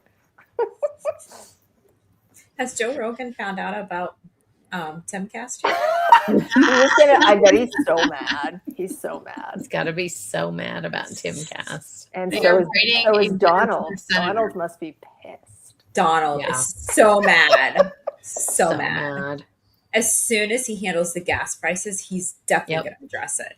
Or the war. The war that Grant is the war. reporting on. Come Yes. on, people. Okay, 10. And I think we have a video with this one too. 10. Ring camera footage from John O'Keefe's home that would have shown Karen. Wait, didn't we read this? Yes. No. No. No, this Oh, is it's the John's other home. ring. Okay, gotcha. Yeah. Ring camera footage from John O'Keefe's home that would have shown Karen Reed's taillight condition after arriving back at home is mysteriously missing. Yes, it is missing. Yep. Mysteriously, It right? is missing. That is correct requested it. information. Yeah. The Commonwealth has no explanation for Wonder where that is, Karen. Yeah. So that's missing. I think there's 3, right? So that doesn't go with that one. Oh, 10 doesn't. This doesn't go. No. 10 and 11 we'll do after we finish everything. I mean, Okay. 9 and 10 we'll do after we finish everything. Okay. All right. Actually, with this one, 5, 6, 7, and 8 go with the next one. Sorry, the next one after this is 5, 6, 7, and 8. All right. So before we move on, just really quickly. So he is right about this. The video of her taillight is missing when she comes home.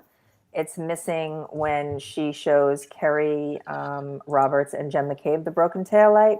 And it's missing when she leaves with her father. Is that correct?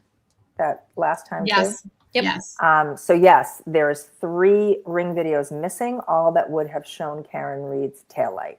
Right. How so weird, right? That is very strange. I agree with Weird. TB on that.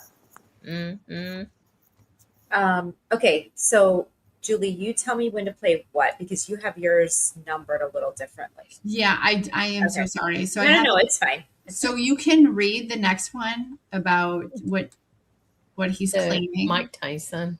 The Mike Tyson, and then what goes along with that in the Dropbox is 5, 6, 7, 8. Yes. Gotcha. All right. John O'Keefe's brother described his body as looking like he went 5 rounds with Mike Tyson.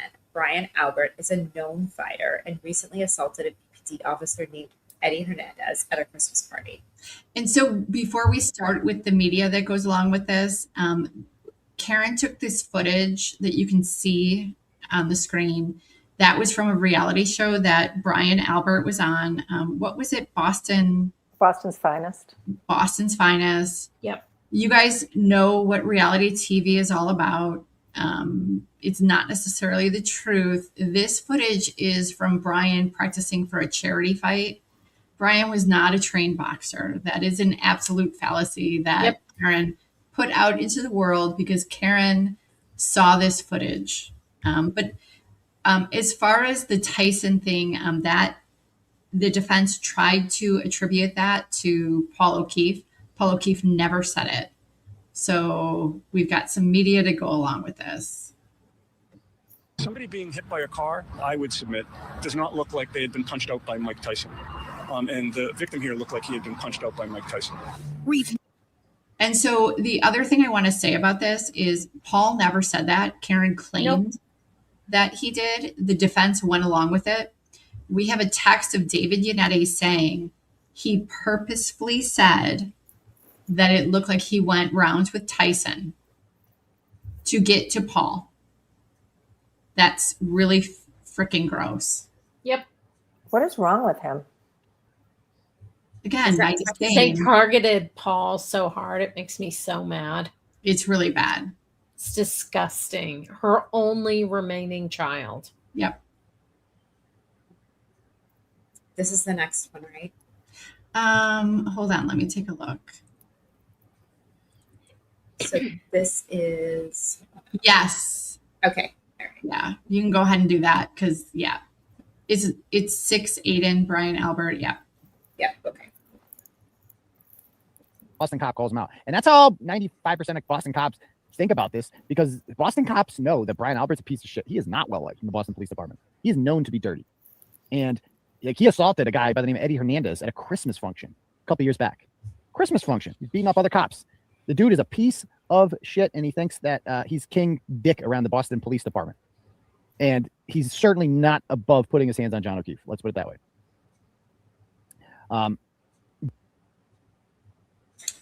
So defamatory. Carrie, do you want to speak to Eddie Hernandez? Yeah, I mean, that is one of Brian's closest friends. And I also want to speak to the part about him at the beginning saying that I think he said he was dirty. Yep. I'm pretty sure. I think shit, dirty cop. Yeah. I've said it a million times, the awards that man has won. Captured the Craigslist Killer, the Boston Strangler. And for this man to say that about him, it's so defamatory. And, that's why he's being sued, right? And I mean, all Brian Albert's lawyers has to do is press play with what this guy has done. Yep. Destroyed a stellar career with just lies and defamation. And it's just... I haven't heard that in a long time. And this is a man who says he was in the food court eating during the Boston Marathon bombing, and he's actively trying to destroy Brian Albert. Mm-hmm. Who was hunting the Boston Marathon bomber. Yeah. And he did this with Karen Mead's help, and that is why neither of their requests to dismiss the lawsuits were granted. Yeah, Yes. they'll never be granted. Yes. Never. I know that both him and Brian and Higgins, I can't think of the name of the awards right now. I post it all the time, like about an honor award or something. I think Brian's won it a couple of times. Higgins won it. They both served our country. It's a disgrace what this man has done. We need to do our Two Decorated Dudes show. Yes, Yeah. we're going to. Yes. It really is. It's a disgrace what he's done. Truly. Yep. And so the next thing, so a lot of what Aidan was getting, he had two sources that were Boston police officers. They were both very disgruntled Boston police officers. One of them had been fired after January 6th, after participating with January 6th. The other one had been fired, I think, due to COVID shots. I'm not making any statement on either of those. You're just saying they were disgruntled, right? Which is what you usually find, Correct. right, with these people, just like Right. Peter Murphy. The majority of what he was getting was coming directly from the defense, either Karen or, as you're going to see here, David Yannetti. And there was not a single IA investigation that they could put into evidence to support their claims. And if you guys recall, there was that account, Kyle Sharkey, that posted an IA investigation for Brian Albert. And it was just nothing. Like Brian had done nothing. His name was just on there because he was part of the team that had apprehended this person. So again, just pure bullshit. But here's David Yannetti. Does somebody want to read this for me? Yeah, sure. It says, I have had more than one current Boston cop message me privately to tell me that Brian Albert is a raging asshole. And 2, our theory makes more sense than the prosecution's, and it wouldn't surprise them, knowing the players involved. And again, here is David Yannetti propping this bullshit up. Yep. And I love it too because, they keep, and Free Karen Reed does this too. I know cops. Yes. We know some of the cops, like Peter Murphy, that's right. That are their sources. And like you said, Julie, they are disgruntled, unhinged people. Yep. Like it's just, but these are the people they continue to quote over and over and over again. Tom DeRozier, Sean McDonough. Yeah, right. Exactly. Disgruntled employees that, were either like just something happened and this is, how they can still, live vicariously doing their job. You shitting guys, on other people. Peter Murphy just literally put on Facebook the other day that the feds are coming, arresting at least 5 to 17 people, something like that. Like it was such a weird range. He's still living the dream. Wow. Yeah, that was just a couple days ago. Yep. And like he is the source for like so many of those a cop told me stories, And I mean, Brian Albert, he has 0 blemishes on his Boston police record. None. Zero, guys. None. 30-year career. None. Like, do you understand how rare that is? Yeah.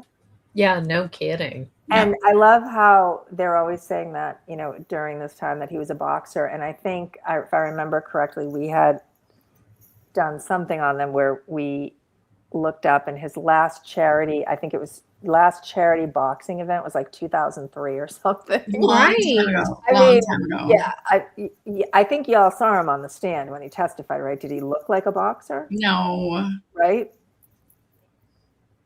Yep. The last time I did a mud run was like 2003. Yeah, so I guess you could call me a professional mud runner. Right. You're a mud runner. Right? I mean, I did one, it was probably 5-6 years ago, but the reason why I've never done one again is because it was set up on this farm and where they put the mud at the end, my husband and my kids are waiting for me. And this guy's like, yeah, that's where the manure pit used to be. Yes, of course. And I was like, get mud. Never again. I'm never doing this again. So I really think my last one was like a lot. Well, I did it with my husband now, so it had to be a lot. Like it wasn't that long ago, but still, like I never did one again because there's like this tall wall you have to climb up and jump, and I'm scared to death of heights, and that just didn't put me in. That was it. Yeah. Well, I won a spelling bee in 4th grade, so I'm a you're a professional I'm speller. a professional speller. Yes. So yes. So this last one, we already told you guys what Aidan is citing is this argument, fist fight, whatever it was with Eddie Hernandez at the Christmas party. Eddie Hernandez is his very close friend. Yep. They get into some kind of argument, which people get into arguments when they're very close to each other. Look at his face. And so this is what they're using to say he's a murderer. So let's hear what Aidan says about his relationships with his close friends. Oh, I can't wait. I hate this video. I can't take his face. Anyone who ever has gotten a boxer's fracture before, I got that once. I broke my right fifth metacarpal on my best friend's thick head. I punched him in the head. And it was like in 2003. Punched him in the head in Providence. We were shit-faced. Got in a fight. I go, you say that one more time to me, I'm going to punch you in the head. This is my best friend. I was the best man at his wedding. He was the best man at mine. I go, you say that one more time to me, I'm going to punch you in the head. He said it one more time to me. I punched him in the head. And he's got a big, thick Albanian head.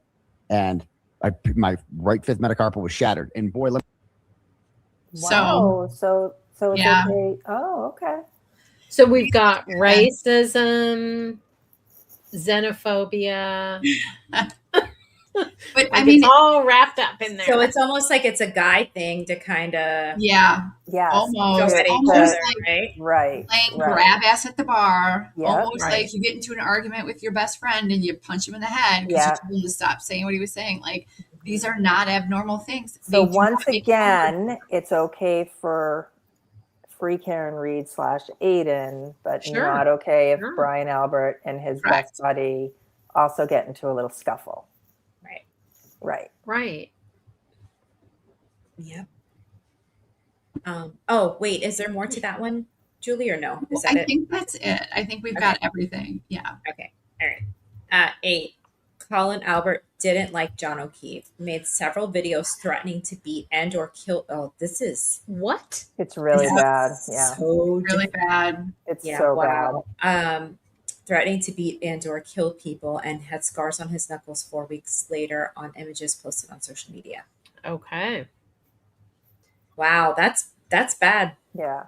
So I mean, we've gone over this a million times, right? I can't even say how many times we've gone over this. There was no beef between Colin and John. We actually did a whole segment on it. I think it was in the Conspiracy Show where we actually showed the messages between John and another cop where he was giving him the name and picture of a young guy who was dealing outside his house. It wasn't Colin Albert. Karen Reed knew it wasn't Colin Albert. She made it up and put Colin's name with this other person. So this is just it's so defamatory. It's such a lie. And here, Tuesday Gazette did this great picture here because the Knuckles have always been a huge made up story and lie from them. And here you can see on February 11th, there's a picture of Colin. Knuckles are clean. That's what you guys, 2 weeks after John died. Is that correct? Yep. Right? 2 weeks after. So his knuckles are completely clean. And then February 26th, which if you guys can't figure it out, because I know you have a really big problem with the knuckle thing, it is 14 days later or 15 days later. And well, it's 4 weeks after. Yeah. Yeah. Okay. And so in between February 11th and February 26th, Colin Albert fell and his knuckles got all messed up there. Which means that did not happen on the night John O'Keefe died. Yeah. That's what that means. Unless there is time travel, which we always have to allow for. Because that's what that means, right, guys? So one more time. February 11th, clean knuckles. Yeah. February 26th. This is another one of the things, so them having from the FBI the 227 search, right? They had it the whole time. Yeah. And they continued, and they still to this day continue to publish that was done, even though the FBI completely obliterated that along with, other people as well, but the FBI also. This is so egregious. You are literally looking at a picture of clean knuckles, but you're choosing to willfully ignore this picture and go with this one instead. Yep. That is straight defamatory. Delusion. It's delusion and it's defamatory. So Suzette is asking, are those two different hands? Well, I mean, in the first picture, we see both hands and we see both on the left. Both sets of knuckles are completely clean. Right. So there's, here it is. It's clean. It's clein. Second picture, all we see is his left hand, and you can compare it to the picture on the left. I mean, on the right. I'm sorry, the picture on the right. You see the left hand. Compare it to the picture on the left with the left hand pristine in that picture. So I don't know what to tell you. But here's what's really insidious about his post is there's a grain of truth, right? He's saying he has this injury 4 weeks later, which is true. Yeah. But he doesn't have it 2 weeks later. Yeah. And he leaves that out for his audience, right? Where he would have to go forward into the future and get injured and then come back into the past for this to have anything to do with the death of John O'Keefe. Yeah. When in fact, we have an actual clear, excellent photograph of his hands 2 weeks after John died, and with nothing on it. Tuesday, right? And Tuesday posted this. I remember. I'm pretty sure it was it first trial or second trial? I don't remember. But regardless, they still say that they do. I don't know what to say to you guys. I don't Well, like it's right there. We don't say anything. Like it's right there. And why are you not questioning him? No. Why? He lied to you. He lied to you. This is not just a mistake.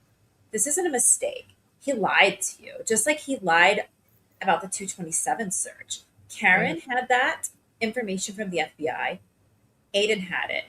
And there's Suzette, girl, you gotta stop. Stop. In the picture on the left, you can see both Helen Albert's hands. Yeah. And the picture on the right, you see the left hand. Look at right, Suzette, right here. Good over. Here, do you want me to do it? Here. All right, I don't think they can. Unless you think it's Suzette, what are you talking about? Both of his hands are there. There's arrows showing both of his hands. Here. And look, okay, Suzette, and your thumbs are kind of in the same place. Look at where these marks are on his knuckles. They aren't above his knuckles, okay? So they're not on the other side. They're here. Yeah, and Dave Bala is saying like each of his knuckles in the later picture, which is after John had passed away. Holy moly. They're even, and it is very consistent with the reason that Cullen gave for the injuries to his knuckles in that picture, that he placed his hand at the same time down on a surface. And that goes along exactly with how he said it happened. And for all the people that are like, oh, when I fall, I don't do that. You know, I got to tell you, if I had a couple drinks and I had a drink in one hand and I was going down, I don't think that's a terrible reach to think, oh, you might put your fist down. Or your phone. I mean, it's just, I don't know where you people come from. Or if you're protecting your phone. Yeah, I mean, I would protect. I can see that. I've ruined so many phones. And I think I might have said that was his left hand. It's obviously his right hand. Oh, I think she's okay. I am so sorry. I misunderstood what you were saying. I said it too. So the one around her neck is the right hand. Yeah. Right. And the picture at the bar is also the right hand. Yes. I think I misinterpreted what Suzette was saying. So my apologies, Suzette. I am so sorry. Same. Oh, okay. I see what you're saying. Yeah. Okay. But I mean, there are people out there that will still. Yep. Oh my God. And I mean, that's Left what I don't. AI. Oh my God, Maureen. Holy moly. I hope I you're can't. Maybe she's being sarcastic. We're gonna get maybe the benefit of it out. She's being sarcastic. But I mean, again, like, why are people not questioning him on this? Like, why are you not questioning Karen Reed? Why are you not questioning why they withheld information from you? You know, or twisted things in order to make it seem different than it really was. Okay.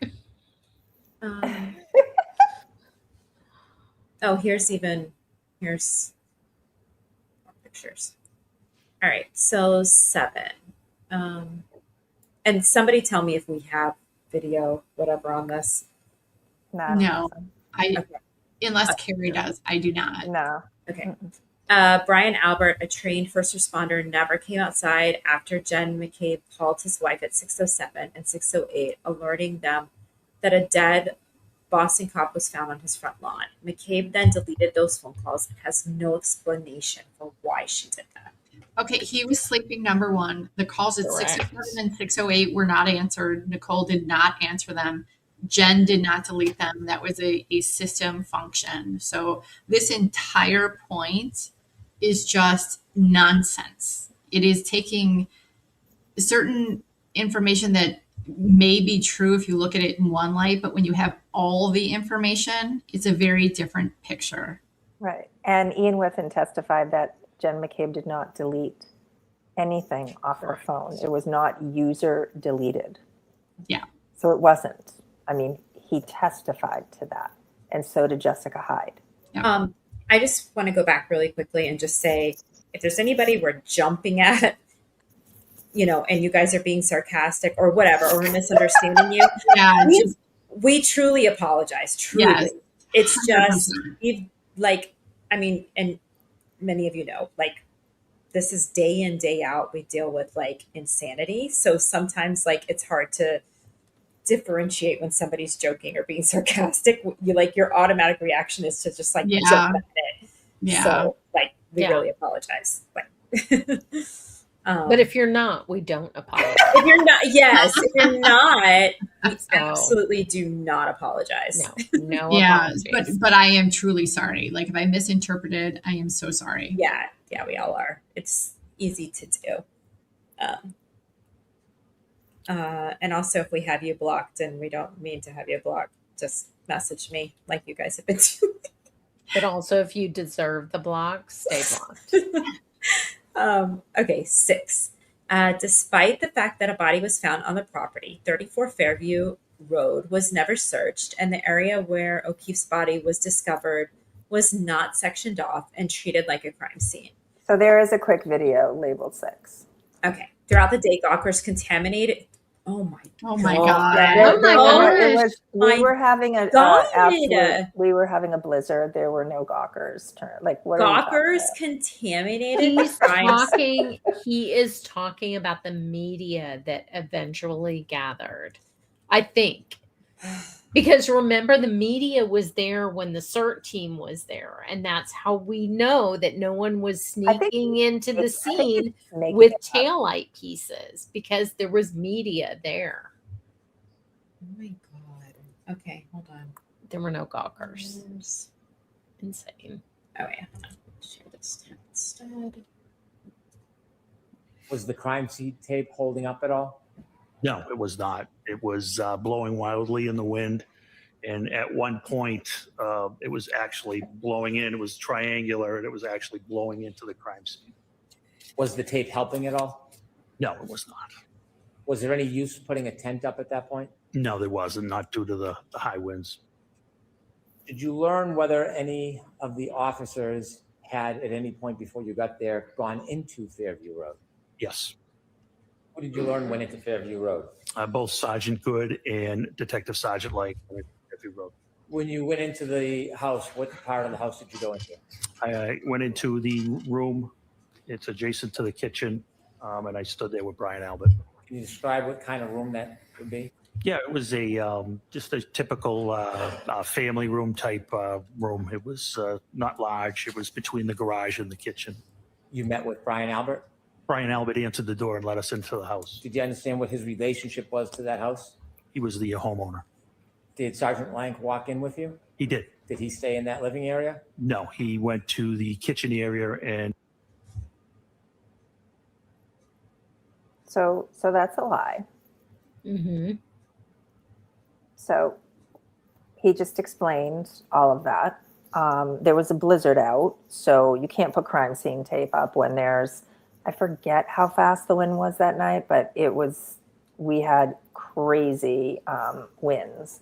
I remember thinking it was... like 45? I remember thinking it was tropical storm, Yeah. around tropical storm speeds. I had looked it up before, and it was, I feel like I want to say 45 miles per hour, but I could be wrong. But they tried to secure this crime scene, and it was, it was just blowing all over the place. And the police went into 34 Fairview. Yep. Sure so that's just a lie. Did they search the house? There was no reason to search the house. Why would they search their house? And they would never get a warrant to search that house. Right. I mean, that's a step they all miss. And I think, again, you've got some of these retired law enforcement that are like, oh, they should have just went in there and they would have had the right to do that. That's just not how that works. Yeah. I mean, they get a search warrant, even in cases where what they're saying they should be able to do, even in those cases, they still get a search warrant. So no, you can't do that. The Fourth Amendment is a very important amendment. I know that you people don't believe that are on Aidan's side, but it's a very important amendment. You are protected from illegal search and seizure. So And they went in, and they went into Brian's house. Lang went in, 100%. He invited them in. He invited them in. Yeah, and I don't think you guys understand just how difficult it is to get a search warrant. Like, how many to get a judge to sign a search warrant, you have to have so many reasons listed on it. What were they going to list? What were they going to list? Not even Karen Reed was saying she saw him go in that house. Correct. Nobody said they saw him go in that house. Karen Reed said I hit him. What reasons were they going to put on that search warrant to convince a judge to sign it? You imagine writing on the search warrant that the female girlfriend said she hit him, and told the troopers that she hit something with her taillight, with her car, but she doesn't remember what. And you think you're going to get a warrant for someone else's house? Imagine writing the homeowner didn't come out of his house and they have a really big dog. Yeah. I mean, what are you going to write? What are you going to write? Yeah. You can listen to law tubers all you want. They're, the law tubers that have been trying to sell this to you, they're full of crap. If you listen to an actual attorney that is working in the field, they will tell you there is no way in the world they were an attorney that isn't trying to make money on this, not a law tuber. There's no way they were going to get a search warrant for that house. No. And you should be glad, like you mentioned, there's a reason it's not easy to get a search warrant. And everybody listening to us right now should be glad it's not easy to get a search warrant on your house. 5. Number 5. I go from like way up here to 5. John O'Keefe's phone moved up and down flights of stairs inside 34 Fairview Road from 12:21 to 12:24 a.m. despite testimony from the McCabe's and Alberts that he was never inside the house. The Commonwealth claims that they have an expert who refutes this, but then filed a motion to cancel the evidentiary hearing where the expert could be questioned by both sides. So I actually have a clip that goes with this, but I know we're running late, and we can post it, maybe in the, we can post it on the channel, but it literally, Ian Whiffen testifies to John O'Keefe's every step from 12:21 to 12, I believe, I think I just had it go to 12:24. And the streets they were on and where they went and the left they took and the right they took. So John O'Keefe was in his car when Aidan Kearney is saying he was going up flights of stairs. And that's the data, and it's bulletproof. There's no arguing it. So that is also a complete lie. So we'll post the video on the YouTube channel, G. But he is accounted for between 12:21 and 12:24 being in his car with Karen Reed. And if you have watched the Clancy trial, he described this exact scenario. Yes. The prosecutor asked him on the stand, is there any other reason that, this may happen? And this is the exact scenario he described. Like, you could be in your car holding your phone, certain elevations that you hit, certain elevation differences that you hit are going to trigger that stair climb. And, you also want to remember now too, right? They have pivoted anyway from the house, and they say that he only went into the basement. Yeah. So, why you don't even need him going upstairs anymore, guys. Right. So they say, because there's no way he even, his data shows that he didn't move. So now they have to just say, I think he had like 4 seconds or something that, he ran in the basement and that's where he got killed. So that doesn't even fall into anything anymore because they don't say that he went into the home. He just went into the garage. Right. After being named as a suspect by Karen Reed's attorneys, Brian Albert proceeded to sell his house, which had been in the family for multiple generations, get rid of his 6-year-old family German Shepherd, and have his basement floor replaced. That's a lot. It's a lot. Yeah. So first of all, Brian Albert and his wife were looking in to sell their house before John O'Keefe died. Yep. And there's documentation. There's documentation. They spoke to a realtor. I believe, and I should have looked this up before, but I believe they sold their house 15 months after John died, or 13 months. It was definitely over a year. So noted, they did not sell their house right away.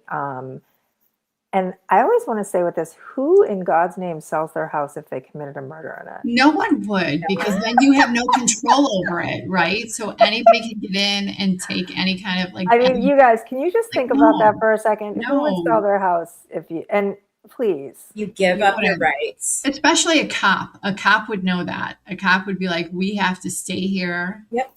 Forever. Or we have to burn it to the ground. Yeah. But we have proof of that, right? Yeah. Because we have videos of Alan Jackson in that house after they sold it, trying to sell Free Karen Reed, that there's blood in the garage, shouting from the yard into the bedroom, like all of this stuff, right? That's exactly the kind of stuff they gave up their rights to have that happen in their house by selling it.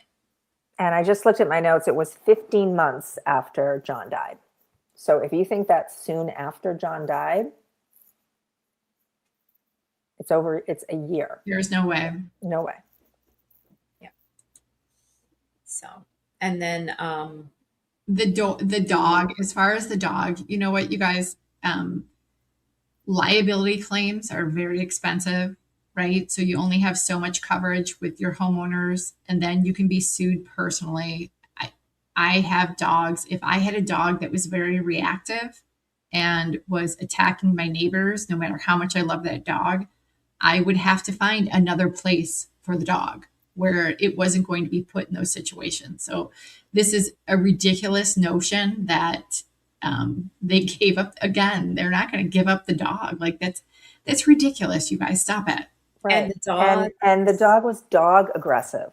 Right. Not people aggressive. It just so happens that the one person tried to break them up and was bitten in the process. I've had that happen to me, and not by a dog, but a cat. I tried to break up a cat that was trying to attack my cat. And I don't even think they know, to be honest, which dog bit that woman. Because I think the reality is Chloe is a German Shepherd, right? So I have Rottweilers. When you have a breed like that, Rottweiler, German Shepherd, Doberman Pinscher, the opinion of those dogs also weighs very heavily into that. So yeah, if I have a Rottweiler that is reactive to other dogs and bites or a human because someone's trying to break up a fight, it's going to be a lot different than if a golden retriever had been in that fight and bit someone. So I totally get this. I don't know how people don't understand it.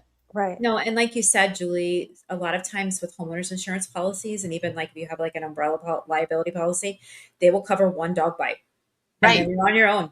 Right. So, and then you're looking at like, you're going to pay that out of pocket. And if somebody sues you, you could lose everything. So I totally get it. Yeah. And if you want any type of evidence about how Chloe loved people, go to Emily C's Twitter account. I was just going to say that. Go ahead. Go. Yes. She posted, because they do these weird things all the time. They must have been scouring for years. They finally found a post where the woman who Nicole Albert originally got Chloe from, they asked her to help her rehome her because they loved Chloe and they wanted her to go to a beautiful, great home. So they asked her for help. So she put an ad out. And the things she wrote about Chloe they were amazing. And what a lovely dog she is. And that's what the Alberts have always said. They loved Chloe. So the story that the woman wrote about Chloe, that's the dog Chloe was. And that woman helped them find Chloe the home that she has now in Vermont, where she is loved and lives on a farm. And the defense knew where she was. The prosecution certainly knew where they were because they went out there and took mold from her teeth and examined her. The defense chose not to go ever to see Chloe. And you know why they didn't go, right? Because we saw those messages between Karen and Aidan on Tuesday night, where she's like, you can't do that. You just get what you need and then you leave. Like they couldn't take that chance. And as far as the basement floor, they were getting ready to sell their house. Like, how many people don't do some kind of improvement to the property before they sell? And it wasn't even the floor. It was like the baseboards or something. They had like some sort of flood or something. Like it's not anything that this journalist was telling you.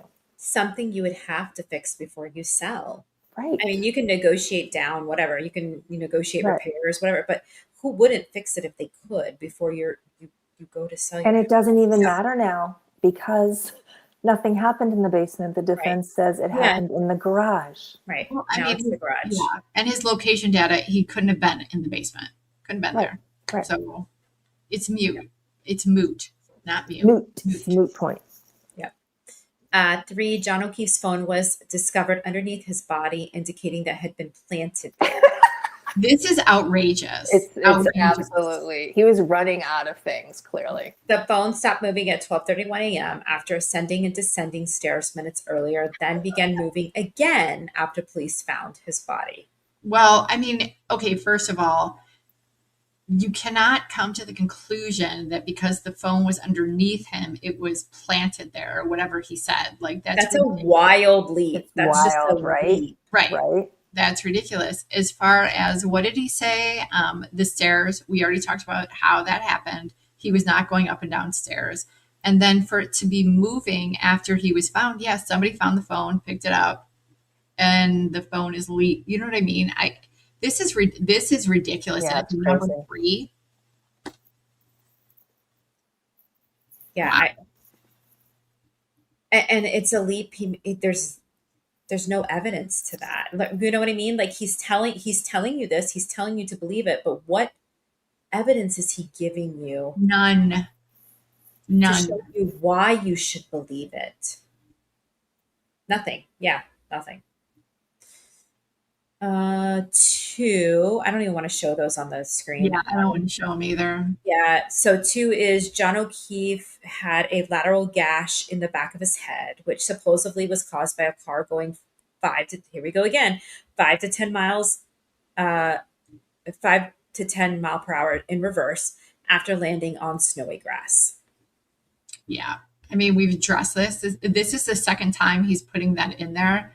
He did it so that he could put those autopsy photos in there, which is disgusting. People asked them to take them down. He would not do it. And the reason why the autopsy photos were released, David Yannetti has said it, Karen said it, Bill Reed has said it. They're claiming there's no way that he could have got those injuries being sideswiped by a car. But yeah, it all makes sense, right? Because what killed him is hitting his head, and he hit his head when he hit the ground. And that's what happens. Like, how many times have you been hit by something, or, you've got an injury and your skin splits from that? Like, I don't understand why people don't understand why he has that gash in the back of his head. Right. Yeah. I mean, I don't get it either. Like, do you understand how horrible a head injury is? It was horrific. Yeah. I mean, one of the best neurosurgeons, right, Dr. Wolf, testified to all of this. He told us all, right, what happened and why that injury is there, and the counter coup, and he testified to all of this. And he said it's not uncommon. Like, what was he in Minnesota? And this would be a very, was it Minnesota? I think it was Minnesota. He was in Miami, but I think... No, like earlier in his career. Yeah. I think earlier on he was in Miami, in Minnesota, yes. Yeah, yes. But this is very common. You would see this. This is not uncommon, like where somebody's out in the snow, where you've got these, very frozen conditions. They fall back, they hit their head. Like, this is not, it's not unusual. And so that head injury for a car, it's actually not unusual for a pedestrian versus vehicle either. But the way this particular accident happened with the clip, for him to be knocked off balance in that environment with the frozen ground, absolutely not unusual that he would have that injury, that would happen. Yeah. Yeah. I mean, he talked about people just simply slipping on ice and falling backwards and the same thing happening. Yes. Yes. Yep. Number 1, we made it, guys. Oh boy. John O'Keefe's right arm was covered in lacerations, and the medical examiner who examined his body 4 days after he died was told ahead of time that he was struck by a car. Yeah, I don't even know what he's saying here. What is I don't he either. I think he just wanted to show his arm. Yeah, John O'Keefe's arm was covered in lacerations and makes a medical examiner who. So number 1, they weren't lacerations; they were abrasions. Number 2, I think the reason why he's trying to show this picture is to get into people's minds that those injuries came from a dog. Yeah. I would like to remind everyone the dog theory came from Janet Reed, who had never seen the pictures. She didn't. And I think one of the most important things too, right, Julie, is that there was no dog DNA on John O'Keefe. None. No dog DNA. So, I mean, what a stupid point for number 1. Right.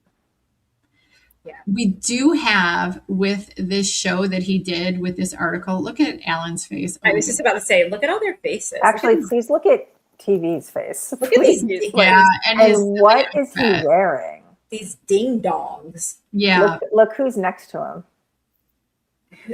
Oh, that's John. Yeah. John, yeah. So we've got Ginny in my Dropbox. There's 9. And this is about the FBI. My understanding when we were doing this show that Rachel Rollins made some kind of video. So I'm eager to go watch that. She made a video about why the case was opened. Yeah, correct. I just heard the same. Yeah, I want to see that too. Yeah. So this first video is about the FBI. And then there's another video that I want you guys to watch. You're probably going to laugh at it, but this one is about the FBI. And again, this video, this is a live that goes along with the blog about the 50 things that we just went over. Okay. Any more evidence on FBI involvement? I know shit. Let me just say that, Yellow Cottage. And I wouldn't blow smoke up your ass. I would not. I wouldn't make things up that I'm not 100% certain will come to fruition if I did not have solid sourcing on this. And I know specifics that I can't get into, man. I can't get into it. But I know because it would reveal things, and I can't do that. So, how about this? So that's going to be a really great talking about statement. Aunt Beach House and then Beverly having a beach house. Yeah. Oh, okay. Yeah. So. Yeah, that's going to be a really great statement for his deposition because he said he knows specifics. Yes. And he has a source. So, Aidan, you're going to have to give us the specifics and the source. I wonder who the source is. And that's going to be real rough for you. It means some real bad things for you. So can't wait for that to happen. No, he'll just say, I plead the fifth. Yeah. But that's still not going to work out. No, it's going to be a negative inference, and you are going to be in very big trouble in the defamation case. Very big trouble.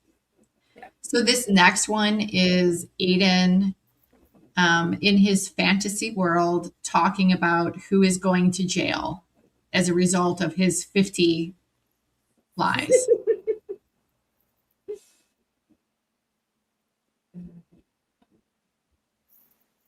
Is who is going to jail? And when this is all said and done, I think that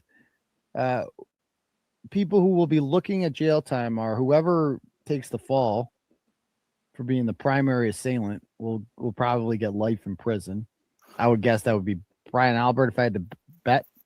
I think that accessories could be looking, or I don't know the legal term for this, but I think Colin Albert could be looking at significant jail time depending on his role in this. I think Matt McCabe could be looking at jail time if he was in that basement when this happened. I think Brian Higgins could be looking at jail time if he was involved in moving that body or involved in covering up the crime or even involved in the attack itself. I don't know.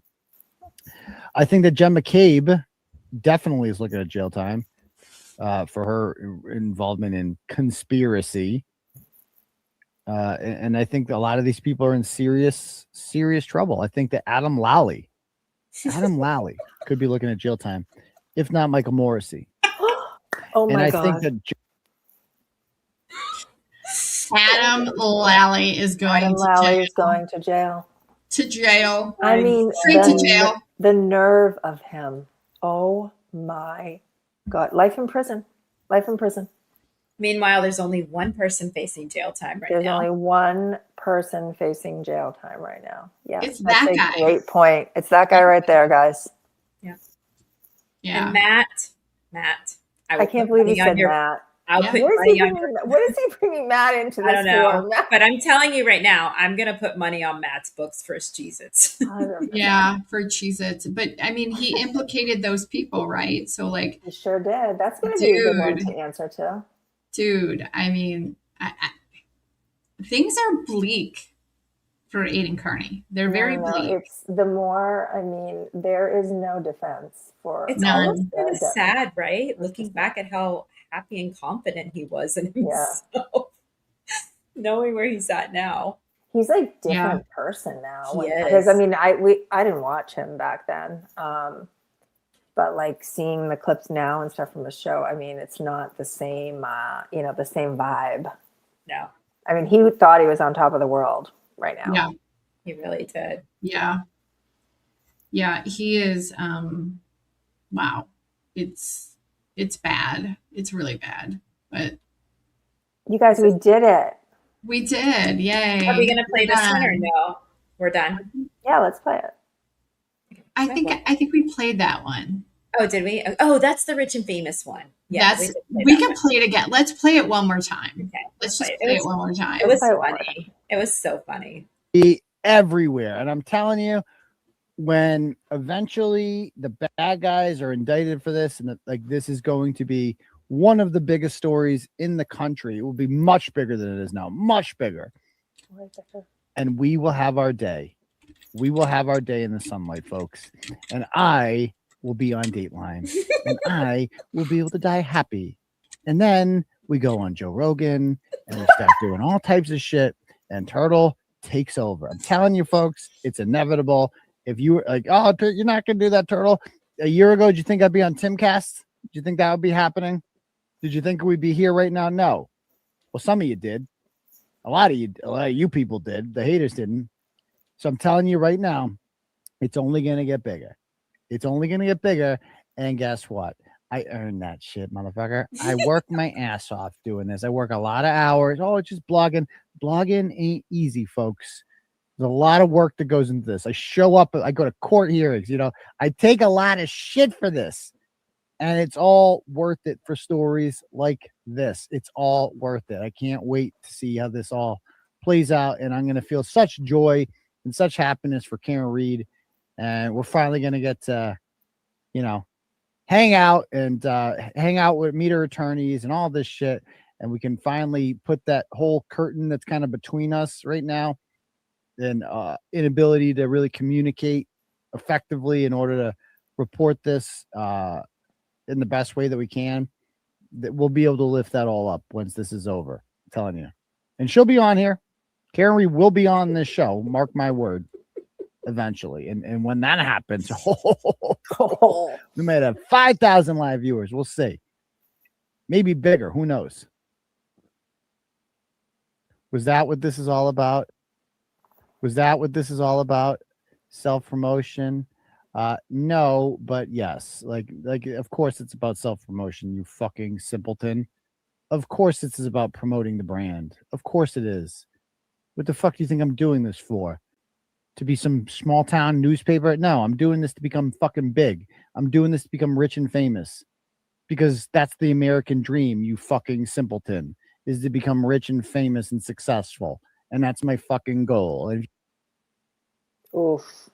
He's such a freaking liar too, right? Did you hear how he said like, oh, we can't report this as effectively as we would like because we can't communicate right now. And I can't wait till I can meet her lawyers. Yeah, I'm lying and defaming people so that I can be rich and famous. Yeah, that's That's bad. going to play well, Aidan, to a jury. Yeah. That'll play well. Do you think he's happy and joyful now? Has he said that is what he will be when this is over? Don't think so. No, I don't think so either. Yeah. Yeah. Wow. Wild.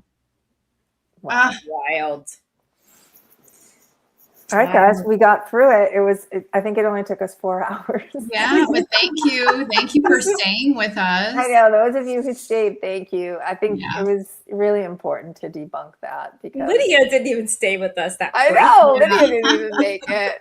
Well, I think she's got a little cat that's feeling well. So she stuck with us. We were happy. We didn't even think we'd get her tonight. Yeah. So all right. So we will Ginny's streaming I always say his last name wrong, Ginny. Jared Brightigan. Jared Brightigan and trial. I've been watching. It is a really interesting trial, and it's so sad, and he looked, so Ginny, do you want to tell the viewers that are here still about that story in case they want to start watching the trial? Yeah, so this one happened in 2022 as well. It just took a while because there's some co-conspirators, kind of like if anybody's familiar with Adelson, Donna Adelson. It really reminds me of that. Yeah, it's similar. The parents, nothing happening with the parents, but they do have, basically what happened is Jared Brightigan was dropping off his twins at his ex-wife's home after what they call date night. He had taken them out to eat and was just, took them back home to her. It was really a contentious relationship between himself and his ex-wife, her new husband, and his wife, who he had children with. He had his other daughter with him as well from his new wife. And driving super, super dark road, kind of like a back road that people didn't really take that often. But anyway, there was a tire in the road. He pulled over to move the tire out of the road. When he pulled over, he was shot to death.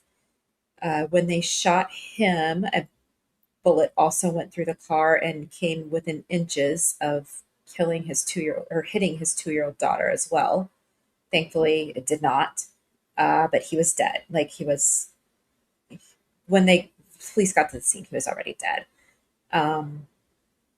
They eventually arrested his ex-wife, her new husband, another co-conspirator, and then there was another co-conspirator as well, but that kind of took a deal and didn't, he's not facing a trial, but basically this is the first trial. So this is Shanna Gardner is Jared Brightigan's ex-wife, who is on trial right now, or her new husband is on trial right now. Her most recent husband is on trial right now for first-degree murder and conspiracy, and then Shanna's trial will be up next. So it all happened. I kind of been following it because it was on our local news. It's not far from me. It's around an hour from me, but on the coast. So it's a really interesting trial. It is. It's really sad. It's so sad. Her, she's tried to fight to be able to see his twins from their. That's the saddest part. That's so sad. Yeah, so sad. She was in their life. She was a big part of their life, and now they're gone. They're up in. Can't remember where they are right now, but up north somewhere. But it's really good because I like it because the prosecutors are really good. And I like the guy prosecutor a lot. I do too. The defense attorneys, they're pretty good. A lot of times you don't have good whatever. It's always good when they're both good. And then I'm really excited for Shanna. Is it Shanna? Mm-hmm. Shanna Gardner? She's next after this one. September 8th, I think, right? Yeah. And Yeah. her defense lawyer is Jose Baez, who you all know Casey from. Anthony's. So I think that's going to be a real, because that's going to be, are these the same prosecutors, Jen? Yeah. Okay. Yeah, that's going to be an explosive. Yeah, originally their that- trials were together. They just they that's what did I separate. read. They That's what I separated them read. though. Yeah. So I bet Baez wanted them separated. Probably, yeah. Yeah. So that one will be, like Julie just said, explosive. I mean, that will be really, really interesting. Yeah. So we'll stream that as well. But this one, I'm watching it at night, and I really like it.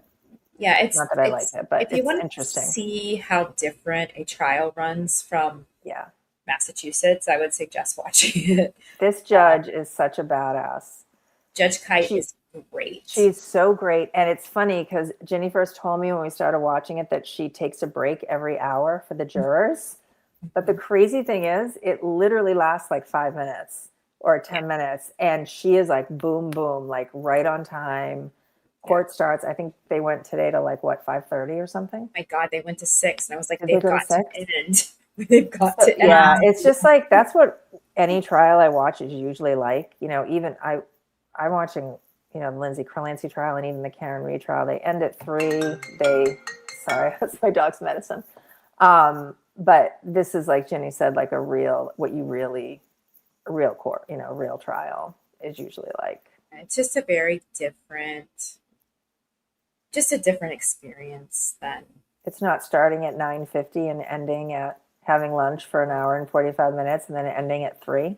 No, and there isn't one side dominating over the other. Judge Kite is very fair. Yes. You know, there's been some rulings that I haven't agreed with. I have not gone to Twitter and say that she's corrupt because of them. You know, but there's, you know, she's a very fair judge to both sides. Yeah. You know? And that's how it is typically in a regular trial. There's not one side dominating the entire thing. And it's one of those trials, right, where it's hard. Even with Adelson, you always wondered like what they were going to find for a verdict because these aren't the people that did it. No. You know, so you have to show the jury that they're the ones that wanted this. That's hard, right? That's hard. It's hard. And I mean, I don't think the defense is doing a bad job. No, they're not. I was thinking that too. Like, so that's what I was thinking about when Shanna's comes up, because I mean, he's going to do an even better job. So he is. I'm just curious, you know, to see like what more they have and stuff. I worry about hers. Like, I think more so than this one. But even this one, I'm like, I you know, honestly, both sides, I don't know how this is going to play out. It's funny. So I don't know anything about this because I'd see it a little bit, but so I'm watching it as like a juror. And right now, like I haven't, like you said, I haven't seen anything that's telling me he, 100% one way or the other. Right. The only always thing is it's like, how does this guy who doesn't know anyone, why is he killing this guy? Right. But I guess that's not the only evidence I need though. Right. So, I mean, I know how I feel about it, right? I know how I feel about it just based on what I've watched, but watching the trial itself, I would not say the evidence is strong one way or the other. Like even those wiretaps, I was so looking forward to those, and I don't really think they did anything. Well, that's why I texted you today and asked if I missed something, because I was like, I didn't really get that. I don't think the wiretaps they did nothing. They really didn't do anything for me. Yeah. So I know, I'm curious to see what happens. But yeah, so if you guys want to, it's really, really good. You can go back on our YouTube site and watch it from the beginning if anyone's interested. So now we just went another 20 minutes about that, but you guys, let's just go for 5 hours. But yes, oh yeah, and then I forgot this part, which they just pointed out in the comments, that Shauna is also from a very wealthy family, a Mormon family. She's very, very wealthy. Her parents are very wealthy. So there's a lot. She has Jose Baez, and there's a lot more than what I described. But I mean, if you've watched Adelson's, it reminds me so much of me too, big time. Yeah. It's and it's not far. Like Jacksonville is about 250 miles east of Tallahassee, so it's really not far from where Adelson happened. Yeah. So All right. All righty. Well, thanks for sticking with us, guys. Yes, thank you so much. Yep. And we will see you guys soon. Yeah, I guess I'll see you tomorrow. Oh yeah, yeah. I'll be in the chat too. Yep. Okay. See you guys later. Bye, guys. Good night, Bye. guys. Good night. Good night.